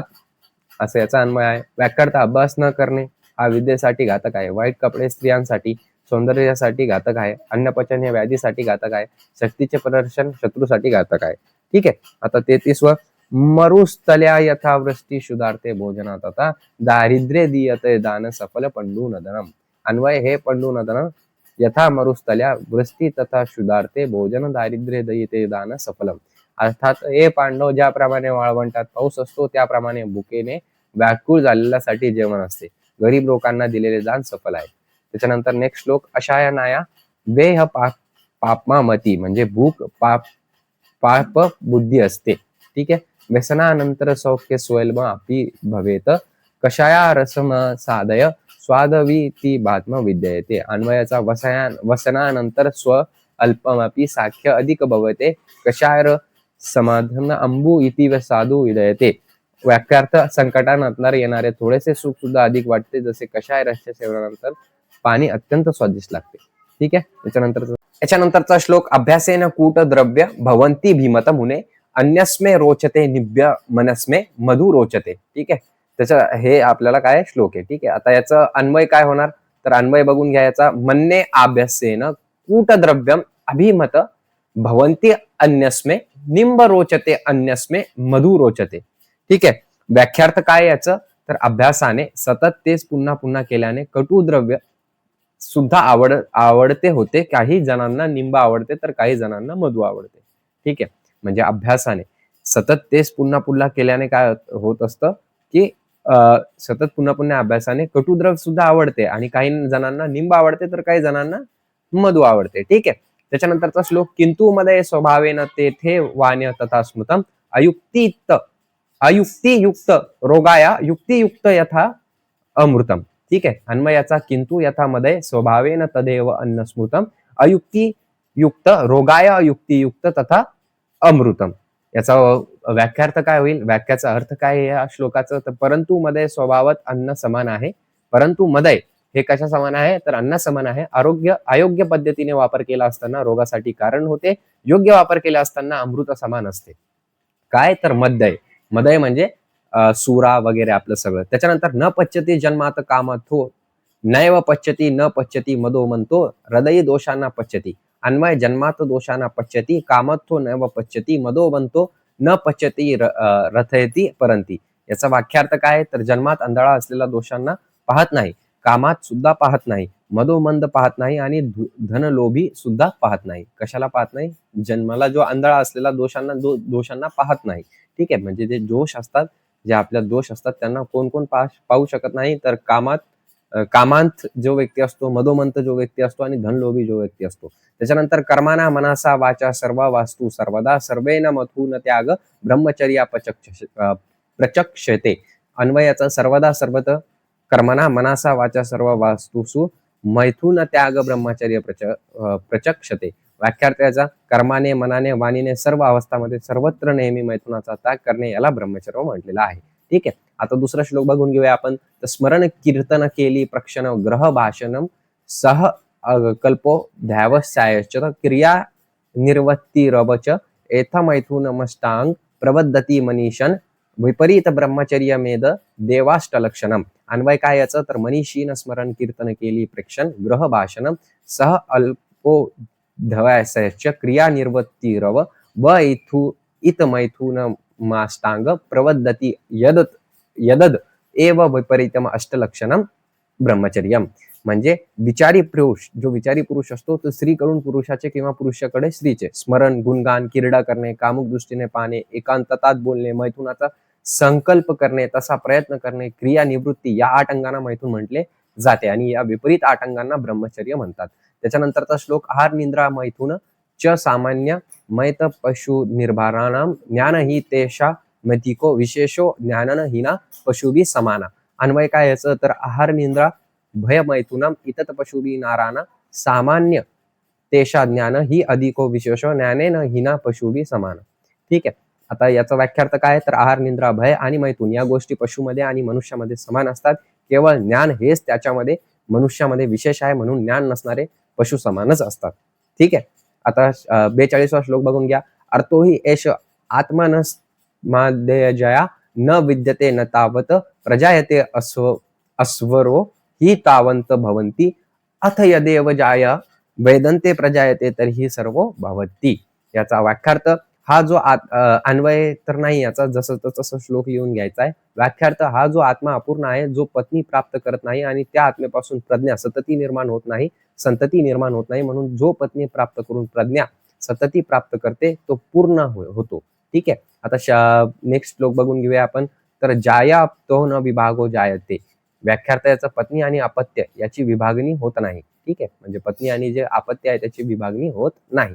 त्याच्यानंतर नेक्स्ट श्लोक, श्रोत्रत्वक चक्षु जीवा घ्राण नाम संयुक्तेन मनसदिष्टिताना स्वेषु स्वेषु विषय व्याकुलत्य प्रवृत्ती. व्याकरण याचं, श्रोत्र त्वक चक्षु जीवा घ्राण ज्ञानात्मक संयुक्तेन.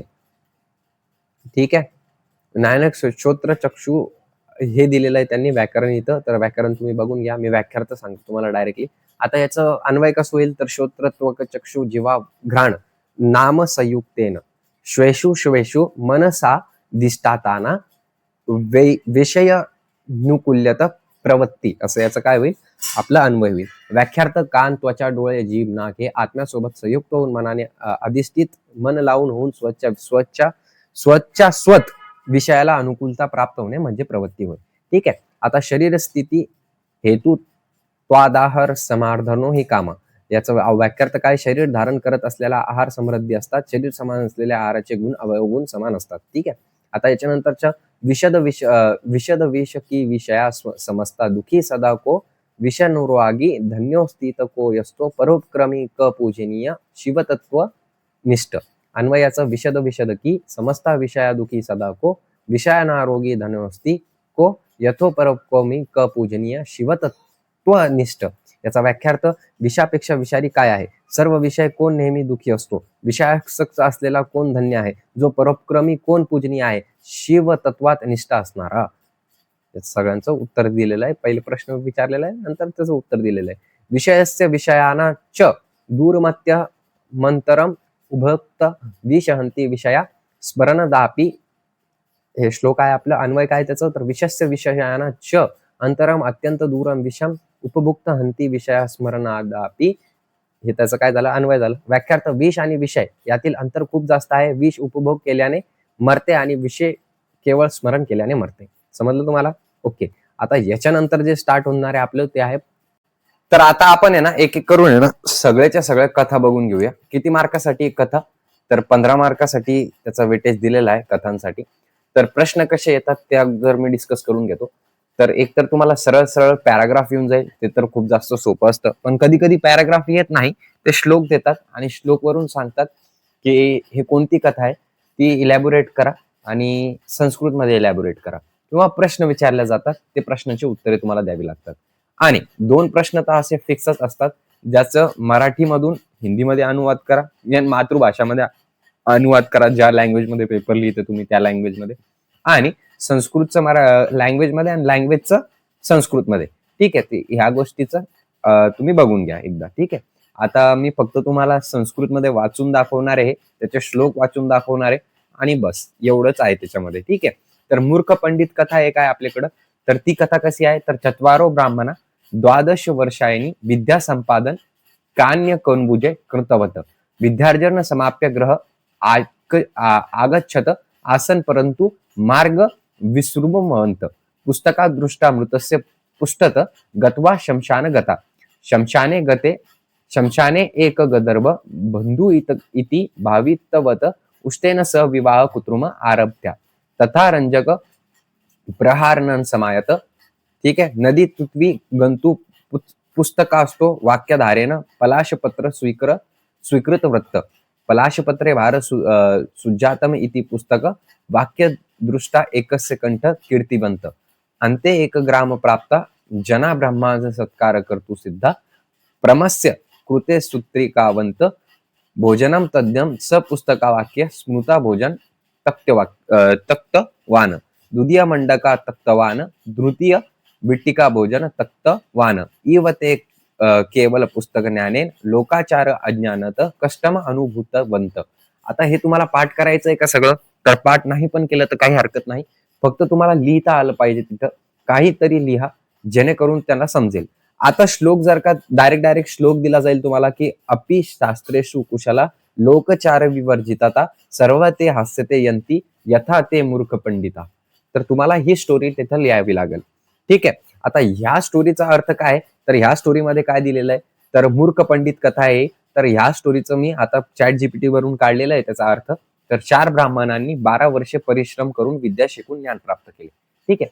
तर आता याचं डिटेलमध्ये आपण एक्सप्लेनेशन बघणार आहोत. जे लिहिलेलं होतं तिथं त्याचं एक्सप्लेनेशन बघणार आहोत, जेणेकरून तुम्हाला काहीतरी लिहिता येईल तिथं जाऊन. आणि काहीतरी लिहिता येईल म्हणजे हे तर पीडीएफ मध्ये आहेच ऑलरेडी, की असं फॉर्मॅटने लिहायचंय तुम्हाला. जर का हे श्लोक आलं तर श्लोक इम्पॉर्टंट आहे. श्लोक बघून घ्या आणि याचा कोणता श्लोक आहे ते बघून घ्या. बघा, मी काही शिकू शकत नाही याच्यात. मी खरं सांगत आहे. संस्कृत पेपर 2 मध्ये पेपर वन मध्ये जरी थोडंफार शिकू शकतो मी, पण पेपर 2 मध्ये काही शिकवण्यासारखं आहेच नाही. फक्त रट्टा आहे तिथं. सगळं रट्टा आहे. सगळ्याचा सगळा रट्टा आहे. ठीक आहे. आता जेवढा रट्टा तुम्हाला मारता येईल तेवढं परफेक्ट. अन्वय मध्ये पण रट्टा, परिभाषा पदानी पण मध्ये पण रट्टा, निरुक्तीमध्ये पण रट्टा, पंचकथामध्ये पण रट्टा, आयुर्वेद इतिहास मध्ये पण रट्टा. सगळ्या याच्यात रट्टा आहे. पण ते रट्टा मारावाच लागेल तुम्हाला जर का पासिंग हवी असेल तर. ठीक आहे. चालेल. तर 4 ब्राह्मणांनी 12 वर्षे काय केलं होतं, परिश्रम केलं होतं. परंतु शिक्षण पूर्ण झाल्यावर घरी परतताना ते मार्ग विसरले होते आणि योग्य विचार न करता फक्त पुस्तकावर अवलंबून राहिले. त्यांनी ग्रंथातील वाक्याचे चुकीचे अर्थ लावत समशानात दिसलेला गाढवला मित्राचे अनुसरण करावे या वाक्यामुळं आपल्याला आपला मित्र मानले. कोणाला? गाढवाला. ठीक आहे. तर पुस्तकामध्ये लिहिलेलं होतं की मित्राचे अनुसरण करावे. तर शमशान भूमीत जेव्हा ते जात होते त्यांनी तेव्हा काय केलं, त्यांना गाढव दिसला आणि गाढव दिसल्यानंतर त्यांनी काय केलं तिथं, तर त्याला आपलं मित्र समजलं. त्याच्यानंतर पुढे उंट दिसल्यावर त्यांच्याशी अविवेकी वर्तन करून त्याच्यासोबत राहू लागले. पुढे त्यांना उंट दिसला तर त्यांनी काय केलं, उंटाला पण सोबत घेऊन टाकला आणि उंट सोबत काय तर अविवेकी वर्तन करू लागले त्याच्यासोबत. चालेल. आणि जेव्हा संकट आले तेव्हा घाबरून पळ काढला. ठीक आहे. नंतर ते एका गावात पोहोचले जिथे त्यांच्या आदराने स्वागत करून भोजन दिले गेले, पण ते सुद्धा त्यांनी शास्त्रातील नियमांना अयोग्य अर्थ लावून कोणतेही सूत्र पाहून अन्न सोडले. दुसऱ्यांना मठ्ठा म्हणजे ताक नाकारले, तर तिसऱ्याने इतर पदार्थ खाण्यास नकार दिला. अशा प्रकारे त्यांनी सर्वत्र केवळ पुस्तकावर अवलंबून राहून व्यवहार ज्ञानाचा अभाव दाखवला आणि शेवटी ते उपाशी व हास्यपद स्थितीत राहिले. या कथेतून स्पष्ट होते की केवळ सिद्धांतिक ज्ञान पुरेसे नसते, तर योग्य वेळी बुद्धी, विवेक आणि व्यावहारिक ज्ञान म्हणजे कॉमन सेन्स याचा वापर करणे अत्यंत आवश्यक असते. अन्यथा माणूस शिकलेला असूनही मूर्ख ठरतो. तर या स्टोरीचं ते अर्थ होतं. ठीक आहे. चालेल. तुम्हाला समजलं तुम्हाला या स्टोरीचा अर्थ, की म्हणजे 4 ब्राह्मण होते, 4 ब्राह्मणांनी चुकीचा अर्थ काढलं, तर ते सगळं तुम्ही वाचलेलं आहे अगोदर. ठीक आहे. चालेल. आता याच्यानंतर आहे ब्राह्मणी नकुल कथा. आता ब्राह्मणी नकुल कथा काय आहे, तर देवशर्मा नाम ब्राह्मण पत्यासह निवसती स्म. ब्रह्मान पत्नी एकस्मिन् दिने प्रसूतिवती. तस्मिन् एव दिना एक नकुली सूत प्रसवती. परंतु सा मृता ब्राह्मण दंपती नकुल शिशु अपि स्वपुत्रवत पालयतु आरभवत. एकदा ब्राह्मण धान्य संग्रहणात गतवान आसीत तदा एव ब्राह्मण पत्री अपि जलाहरणार्थ कूप गतवती. तथा एक कृष्ण सर्प गृहस्य अत आगवन नकुल सर्पेन सह युद्ध कृत्वा सर्प मारितवान स्वसाहस प्रशन्नार्थ कूपस्य समीप गतवान ब्रह्मण पत्नी नकुलस्य मुखे रक्तदुष्टवती नकुलस्य उपरि जलभ्यम शीतवती धावन्ती ग्रम आगवती शिशु स्वस्त क्रीडेन असित स्वदोषा स्मृता बहुरोधेन कृतवती. म्हणजे एक ब्राह्मण होता, ब्राह्मण आणि नकुलची कथा इथं सांगण्यात आलेली आहे. तर एक ब्राह्मण होता ज्याचं नाव होतं देव शर्मा. त्या ब्राह्मणाने त्याच्या पत्नीसह राहत होता तो, आणि पत्नीसह राहत असताना एक त्यांच्याकडे नकुल होता. नकुल म्हणजे समजतं का तुम्हाला? तर नकुल म्हणजे नेवला, ठीक आहे. तर तो होता त्यांच्याकडं, आणि ब्राह्मणाच्या पत्नीला काय झालं की ते एकदा ती प्रसूती झाली, म्हणजे प्रेग्नेंट झाली, आणि प्रेग्नेंट झाल्यानंतर त्याला काय झालं, एक मुलगा एक संतान झाली, आणि ती संतान त्यांच्यासोबत तिघं ते राहू लागले. पण एक दिवस काय झालं की जे ब्राह्मण होतं ते बाहेर गेलेलं होतं धान्य संग्रहण करण्यासाठी, आणि जी ब्राह्मण पत्नी होती ती कुठं गेलेली होती, जलहरणात कूपगतवती, म्हणजे जल आणण्यासाठी गेलेली होती. तर त्या काळात मुंगूस जो होता, मुंगूस तो घरीच होता, आणि त्याच्यासोबतच एक कृष्णवर्णीय सर्प, म्हणजे एक कृष्णवर्णीय साप जो होता तो त्यांच्या घरामध्ये आला, आणि घरामध्ये आल्यानंतर बाळ पण तिथंच होता त्यांचा पाळण्यामध्ये. आणि पाळण्यामध्ये असताना तर काय झालं, तर ते जे नकुल होता, नकुल म्हणजे ते नेवला होता, त्याने काय केलं, तर सापाला मारून टाकलं, आणि त्याच्या तोंडावर काय लागलं, त्याच्या तोंडावर रक्त लागलं. आणि रक्त लागल्यानंतर काय झालं की ब्राह्मण परत आला. ब्राह्मणनी बघितलं की यार, याच्या तोंडात रक्त आहे, असं पण असू शकतं की याने माझ्या पुत्राला, जे संतान होती त्याला चावलं असेल, किंवा त्याला मारून टाकलं असेल. तर त्यांना काय केलं, त्यांना डायरेक्टली काय केलं, सॉरी, ब्राह्मणच्या पत्नी परत आली, आणि ब्राह्मणच्या पत्नीने बघितलं की अरे बापरे, यानं माझ्या मुलाला काय केलं, मारलं आणि खाऊन टाकलं. आणि ब्राह्मणच्या पत्नीनं काय केलं, जे हंड होतं त्याच्या हातात, जे जलकुंभ होतं, ते त्या याच्या नकुलच्या काय केलं, नकुलच्या डोक्यात मारलं. आणि जेव्हा तिनं बघितलं तर त्याचा पुत्र जो होता तो एकदम बरोबर होता, पण बाजूला त्यांनी हे पण बघितलं की त्याच्या बाजूला काय होतं, की त्याच्या बाजूला एक हे पण होतं, काय होतं की नकुल, जे साप होतं ते पण मरून पडलेला होता. तर याचा अर्थ असा होता की नकुलने कोणाला मारलं होतं, तर नकुलने सापाला मारलं होतं. तर या जी कथा आहे त्याच्यातून आपल्याला काय माहिती पडतं, तर श्लोक दिलेला आहे त्या गोष्टीचा, तर अभिरभ्य न कर्तव्य सुपरीक्षतम पंचावनी संतापो ब्राह्मण नकुले यथा. ठीक आहे, ही कशाची कथा आहे, तर आपल्या नकुल आणि ब्राह्मणची कथा आहे. ठीक आहे, तर याच्यातून आपल्याला काय एक सीख काय भेटते आपल्याला, की कोणता पण कार्य पूर्ण बघितल्यास, पूर्ण पडताळणी केल्याशिवाय काही पण चुकीचं करू नये. पूर्ण पडताळी करावी, त्याच्यानंतरच कोणते कर्म घडून आणावे. ठीक आहे, याचं सारांश दिलं मी तुम्हाला. आता आपण नेक्स्ट बघून घेऊया की लोभाविष्ट चक्रधर कथा.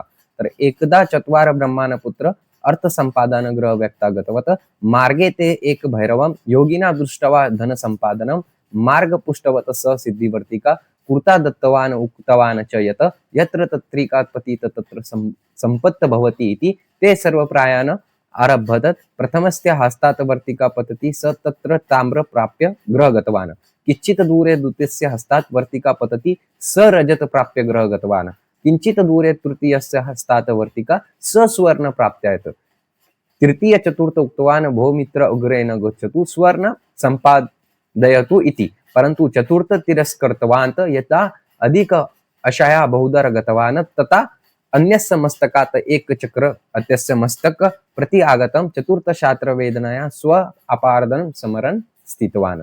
आता हे जे आहे तर लोभिष्ट चक्रधरची कथा आहे. तर चार मित्र होते, चार मित्र ते चार ब्राह्मण पुत्र होते. चार ब्राह्मण पुत्र एका मार्गावर गेले धनप्राप्तीसाठी, आणि धनप्राप्तीसाठी गेल्यानंतर त्यांनी सगळ्यांनी एक हस्तात वर्तिका, एक वर्ती घेतली, आणि त्यांना एका साधूंनी सांगितलं की हे वर्ती घ्या तुम्ही, आणि जिथं ही पडली तिथं तुम्ही खंदा. ठीक आहे, आणि खंदल्यानंतर तिथं तुम्हाला काहीतरी भेटेल. तर ते जे चार ब्राह्मण पुत्र होते, ते चार ब्राह्मण पुत्र कशासाठी गेले होते, तर धनासाठी गेले होते, धनप्राप्तीसाठी गेले होते. तर चार मित्र होते, त्याच्यामध्ये चार ब्राह्मण पुत्र होते. तर चार ब्राह्मण पुत्र आता जाऊ लागले, आणि गेल्यानंतर म्हणजे एका मार्गावर जाऊ लागले, आणि मार्गावर गेल्यानंतर एकाच्या हातातून काय पडली, ती वर्तिका पडली, म्हणजे लाकडी पडली. लाकडी पडल्यानंतर ते चौघांनी तिथं खणलं. चौघांनी खणल्यानंतर एक तिथं काय भेटलं त्यांना, तर ताम्र भेटलं. ताम्र समजतं ना, कॉपर. तर कॉपर भेटलं. तर एका ब्राह्मण पुत्राने काय केलं, ते कॉपर घेतलं आणि ते घरी चालल्या गेलं. आता पुढं जे तिघ काय जे 3 बाकी होते तर 3 ते पुढे जाऊ लागले आणि तिने पुढे गेल्यानंतर एकाच्या हातातून ती छडी हे होती काय होती तर आपली वर्तिका होती ती पडली. वर्तिका पडल्यानंतर तिथं त्यांनी खणल्यानंतर तिला त्या तिघांना काय भेटलं दुसऱ्याला काय भेटलं तर दुसऱ्याला रजत भेटलं. रजत म्हणजे काय भेटलं तर आपलं हे भेटलं म्हणजे चांदी भेटली आणि चांदी भेटल्यानंतर त्याने तर घेतली आणि तो घरी चालल्या गेला. आता किंचित दूर आहे तिथेच काही दुरीपर्यंत गेल्यानंतर तिसऱ्याच्या हातातून काय पडली तर तिसऱ्याच्या हातातून वर्तिका पडली म्हणजे ती लाकडी पडली. ती लाकडी पडल्यानंतर तिथं त्यांनी खणल्यानंतर त्यांना काय भेटलं तिथं तर खणल्यानंतर त्यांना सुवर्ण भेटलं. सुवर्ण म्हणजे काय तर आपलं सोनं भेटलं. सोनं भेटल्यानंतर त्या दोघांचं डिस्कशन झालं आणि दोघांमधून ज्याला सुवर्ण भेटलं होतं त्या दोघांना सुवर्ण भेटलं होतं तर त्या एकाने काय म्हटलं त्याला की चल भाऊ आता आपण घरी चालल्या जाऊ. आपण हे जे सुवर्ण आहे जे सोनं आहे ते आपण घेऊन आपल्या सोबत चालल्या जाऊ घरी. तू पुढे जाऊ नको आता पुढे एकटा गेलास तुला धोका आहे. तर त्याने काय म्हटलं अरे वेड्या तू बावळा झाला कारण तुला बघ पहिले ताम्र भेटलं नंतर रजत भेटलं नंतर सुवर्ण भेटलं आता मला एकदम म्हणजे रत्ने भेटतील ठीक आहे असं त्यांनी सांगितलं. पण मग त्याने काय म्हटलं दुसऱ्यानं ठीक आहे भाऊ मी सुवर्ण घेऊन चालल्या जातो तू जाय पुढं. तर ते पुढे गेला. तो पुढे गेल्यानंतर तो यदा अधिक अशाया बहुतर गतवान तत अन्यस्य मस्तकात एक चक्र इतस्य मस्तक प्रति आगतम. आता पुढे काय झालं की एका व्यक्तीला त्यांनी एक व्यक्ती बघितला. त्या व्यक्तीच्या तो व्यक्ती झाडाखाली बसलेला होता आणि झाडाखाली बसल्यानंतर तो त्याच्याकडे गेला आणि त्याच्या डोक्यावरती आहे ना एक गोल असं काय फिरत होतं तर हे बघा मस्तकात चक्र असं चक्र हिंडत होतं आणि ते चक्र हिंडल्यानंतर तिथं जाऊन त्याला हात लावला आणि तो चक्र त्याच्या कशावर आला डोक्यावरती आला आणि तो फिरू लागला तो चक्र त्याच्या डोक्यावरती. आता तो चक्र जेव्हा त्याच्या डोक्यावरती फिरू लागला तर त्याने त्याला विचारलं की हे असं कसं झालं आता काय होणार तर तू इथून हलू शकत नाही म्हणे. आता हे चक्र सदैव तुझ्या डोक्यावरती राहणार जेव्हापर्यंत कोणी तुला टच करून देत नाही. तर या श्लोकावरून आपल्याला काय कळतं याचा श्लोक काय तर अति लोभ न कर्तव्य लोभ नैव परित्यजेत अति लोभा भूतस्य चक्र भ्रमती मस्तके. हे जर का श्लोक आलं तुम्हाला तर ही कथा तुम्हाला लिहायची आहे. मराठीमधून लिहायची आहे का तर नाही संस्कृत मध्ये लिहायची आहे. चालेल आता पुढची गोष्ट बघून घेऊया आपण. शनपक कथा म्हणून आहे तर एकदा मी पूर्ण संस्कृत मध्ये वाचून घेतो तुमच्यासाठी नंतर त्याचं एक्सप्लेनेशन देतो. दक्षिणाते जनपदे मणिभद्र नाम षष्टीपत्यास नवसती सम धर्मकायनी कुर्वत तस्य धनशय अभवत स एकदा सुप्त चिंततवान समीपे धन्य नास्ती ए प्राणाहीन करुमी इति मणिभद्र स्वप्न एक शनपक पदनदी आगतवान उक्तावाने एह भवत ग्रहम अगच्छमि मम मस्तेन दंडेन टाडायुत इह स्वर्ण नामकानि भवामी इति अग्रिम दिने प्राप्त एक शैरिक केशकर्णात आगतवान तस्मिन् एव काले शनपक अभिद्वारस्य अग्रे आगवतन शनपक ग्रहस्य अधि आयुन दंडेन ताडितवान स स्वर्णकानि अभवत एतत् सर्वदृष्टा शनपक एपि विद्या मंदिरात ब्राह्मण वटून ग्रह नीतिवान ताडितवन परंतु ते स्वर्ण नानिके न अभवन परंतु ते रक्त सिक्ता अभवन अंते च शारीरिक कठिना शिक्षा प्राप्तवान. आता याचा श्लोक काय आहे श्लोक बघून घ्या इम्पॉर्टंट आहे. कंदुष्ट कपीर अज्ञात कुशरात कुपरक्षितम तत्रेन न कर्तव्य नापी ते नात्र यत्र कृतम. ठीक आहे बघितलं तुम्ही श्लोक. आता मी याचं तुम्हाला मराठीमध्ये तर दक्षिणात्य प्रदेशात एक मणिभद्र नावाचा एक श्रीमंत व्यापारी आपल्या पत्नी समवेत राहत होता. तो खूप धर्म करणारा होता पण सतत दान कर्म करत राहिल्यामुळे त्याचे सर्व धन हळूहळू संपले आणि तो गरीब झाला. एके दिवशी तो खूप चिंतित झोपला आणि विचार करू लागला की माझ्याकडे आता काहीच पैसा उरलेला नाही. मी जगून काय करणार प्राण तागच करावा. अशा अवस्थेत त्याला स्वप्न पडले ज्यात एक भिक्षुक ठीक आहे त्याच्या समोर आला आणि म्हणाला मी उद्या तुझ्या घरी येईन तू माझ्या डोक्यावर दंडाने प्रहार कर आणि मी स्वर्ण मुद्रा परिवर्तित होईल. मी स्वर्ण मुद्रेत परिवर्तित होईल. दुसऱ्या दिवशी सकाळी एक नावी केस कापण्यासाठी त्याच्या घरी आला होता. त्याच वेळी तो भिक्षुकांनाही दारात आला. मणिभद्राने स्वप्नातील गोष्ट खरी मानून त्या भिक्षुकाला घरात बोलावले आणि त्याच्या डोक्यावर दंडाने प्रहार केला. तेव्हा आश्चर्यचकितपणाने तो भिक्षुक स्वर्ण मुद्रामध्ये बदलला. हे सर्व नाव्याने पाहिले आणि त्याच्या मनात लोभ निर्माण झाला. त्याने विचार केला की आपणही असेच करून दंड मिळवू शकतो. त्यामुळे त्याने काही निरपारद ब्राह्मणा मुलांना आपल्या घरी बोलावले आणि त्यांनाही दंडाने मारले, पण ते स्वर्ण मुद्रामध्ये बदलले नाहीत. उलट ते जखमी झाले आणि रक्तबंबाळ झाले. ही घटना उघडीस आल्यानंतर त्या नाव्याला त्याच्या मूर्खपणामुळे कठोर शिक्षा झाली. ठीक आहे. या कथेतून आपल्याला शिकायला मिळते की दुसऱ्याचे अनुकरण अंधपणे करू नये. प्रत्येक गोष्टी मागे विचार आणि परिस्थिती समजून घेणे आवश्यक आहे, नाहीतर लोभ आणि मूर्खपणेमुळे नुकसानच होते. समजलं तुम्हाला ही गोष्ट? ओके. लहान बाळासारखी गोष्ट ऐकवते मी तुम्हाला. चालेल, काही हरकत नाही. नेक्स्ट बघून घ्या. अगोदर आपण हिंदीमध्ये अगोदर आपण संस्कृतमध्ये बघून घेऊया. सिंहकारक मूर्ख ब्राह्मण कथा. एकस्मिनी अधिष्ठाने चत्वार ब्राह्मण पुत्र आसन. त्रय शास्त्रे पंडिता परंतु बुद्धी रहिता चतुर बुद्धिमान परंतु शास्त्र ज्ञान रहित ते सर्व अर्थे संप्रदान गच्छत आसन. तदा मार्गे एक मूर्त पाहणे दृष्टावत शास्त्र पंडिता तत्र स्वयविवाद कृतु उद्वक्तता. प्रथम अस्ति सश्च कृतावान, द्वितीय चर्म मास रुधिर संयोजितवान, तृतीय पान दान्त्वाम उदक्त तथा बुद्धिमान उक्तवान भो प्राण न ददातु स सिंह परवान खंदिति इति. परंतु ते सर्व न श्रुतवत चतुर्थ वृक्ष आरूढवान यदा सिंह जीव प्रतावान तथा सर्वान मारितवान. ठीक आहे. श्लोक काय याचं? तर वर बुद्धी न सा विद्या विद्यानाम बुद्धी रुक्तमा बुद्धिहीना विनश्यती यथा ते सिंहकारक. सिंहकारक म्हणजे यांची गोष्ट लिहायची है ना. सिंह आला याच्यामध्ये म्हणजे सिंह. चालेल, आता गोष्ट एक्सप्लेन करतो मी तुम्हाला एकदम सोप्या भाषेत. तर काय झालं होतं ना, 4 ब्राह्मण पुत्र होते. ठीक आहे. 4 ब्राह्मण पुत्रापैकी तिघांना 4 ब्राह्मण पुत्र होते, तर 3 लोकांना जे होतं ना ते खूप जास्त ज्ञान होतं. कशाचं ज्ञान होतं माहितीये तुम्हाला? विद्येचं ज्ञान होतं त्यांना. ठीक आहे. आता ते जात होते एका रस्त्यानं, आज चौथा पण त्याच्या सोबत होता. आता या गोष्टीमध्ये काय सांगितलेलं आहे की ते तिन्ही शास्त्र ज्यांना पारंगित होतं, जे शास्त्रानं पारंगित होते, ज्यांनी शास्त्र शिकलेला होता, ठीक आहे, तर ते ना बुद्धिहीन होते. का बुद्धिहीन होते ते? कारण पुढे सांगितलेलं आहे त्या याच्यामध्ये. आणि जो शिकलेला नव्हता शास्त्र, तो अधिक त्यांच्यापेक्षा बुद्धिमान होता. का बुद्धिमान होता माहितीये का तो? ऐकून घ्या. त्याने ते चौघ जात होते रस्त्यानं.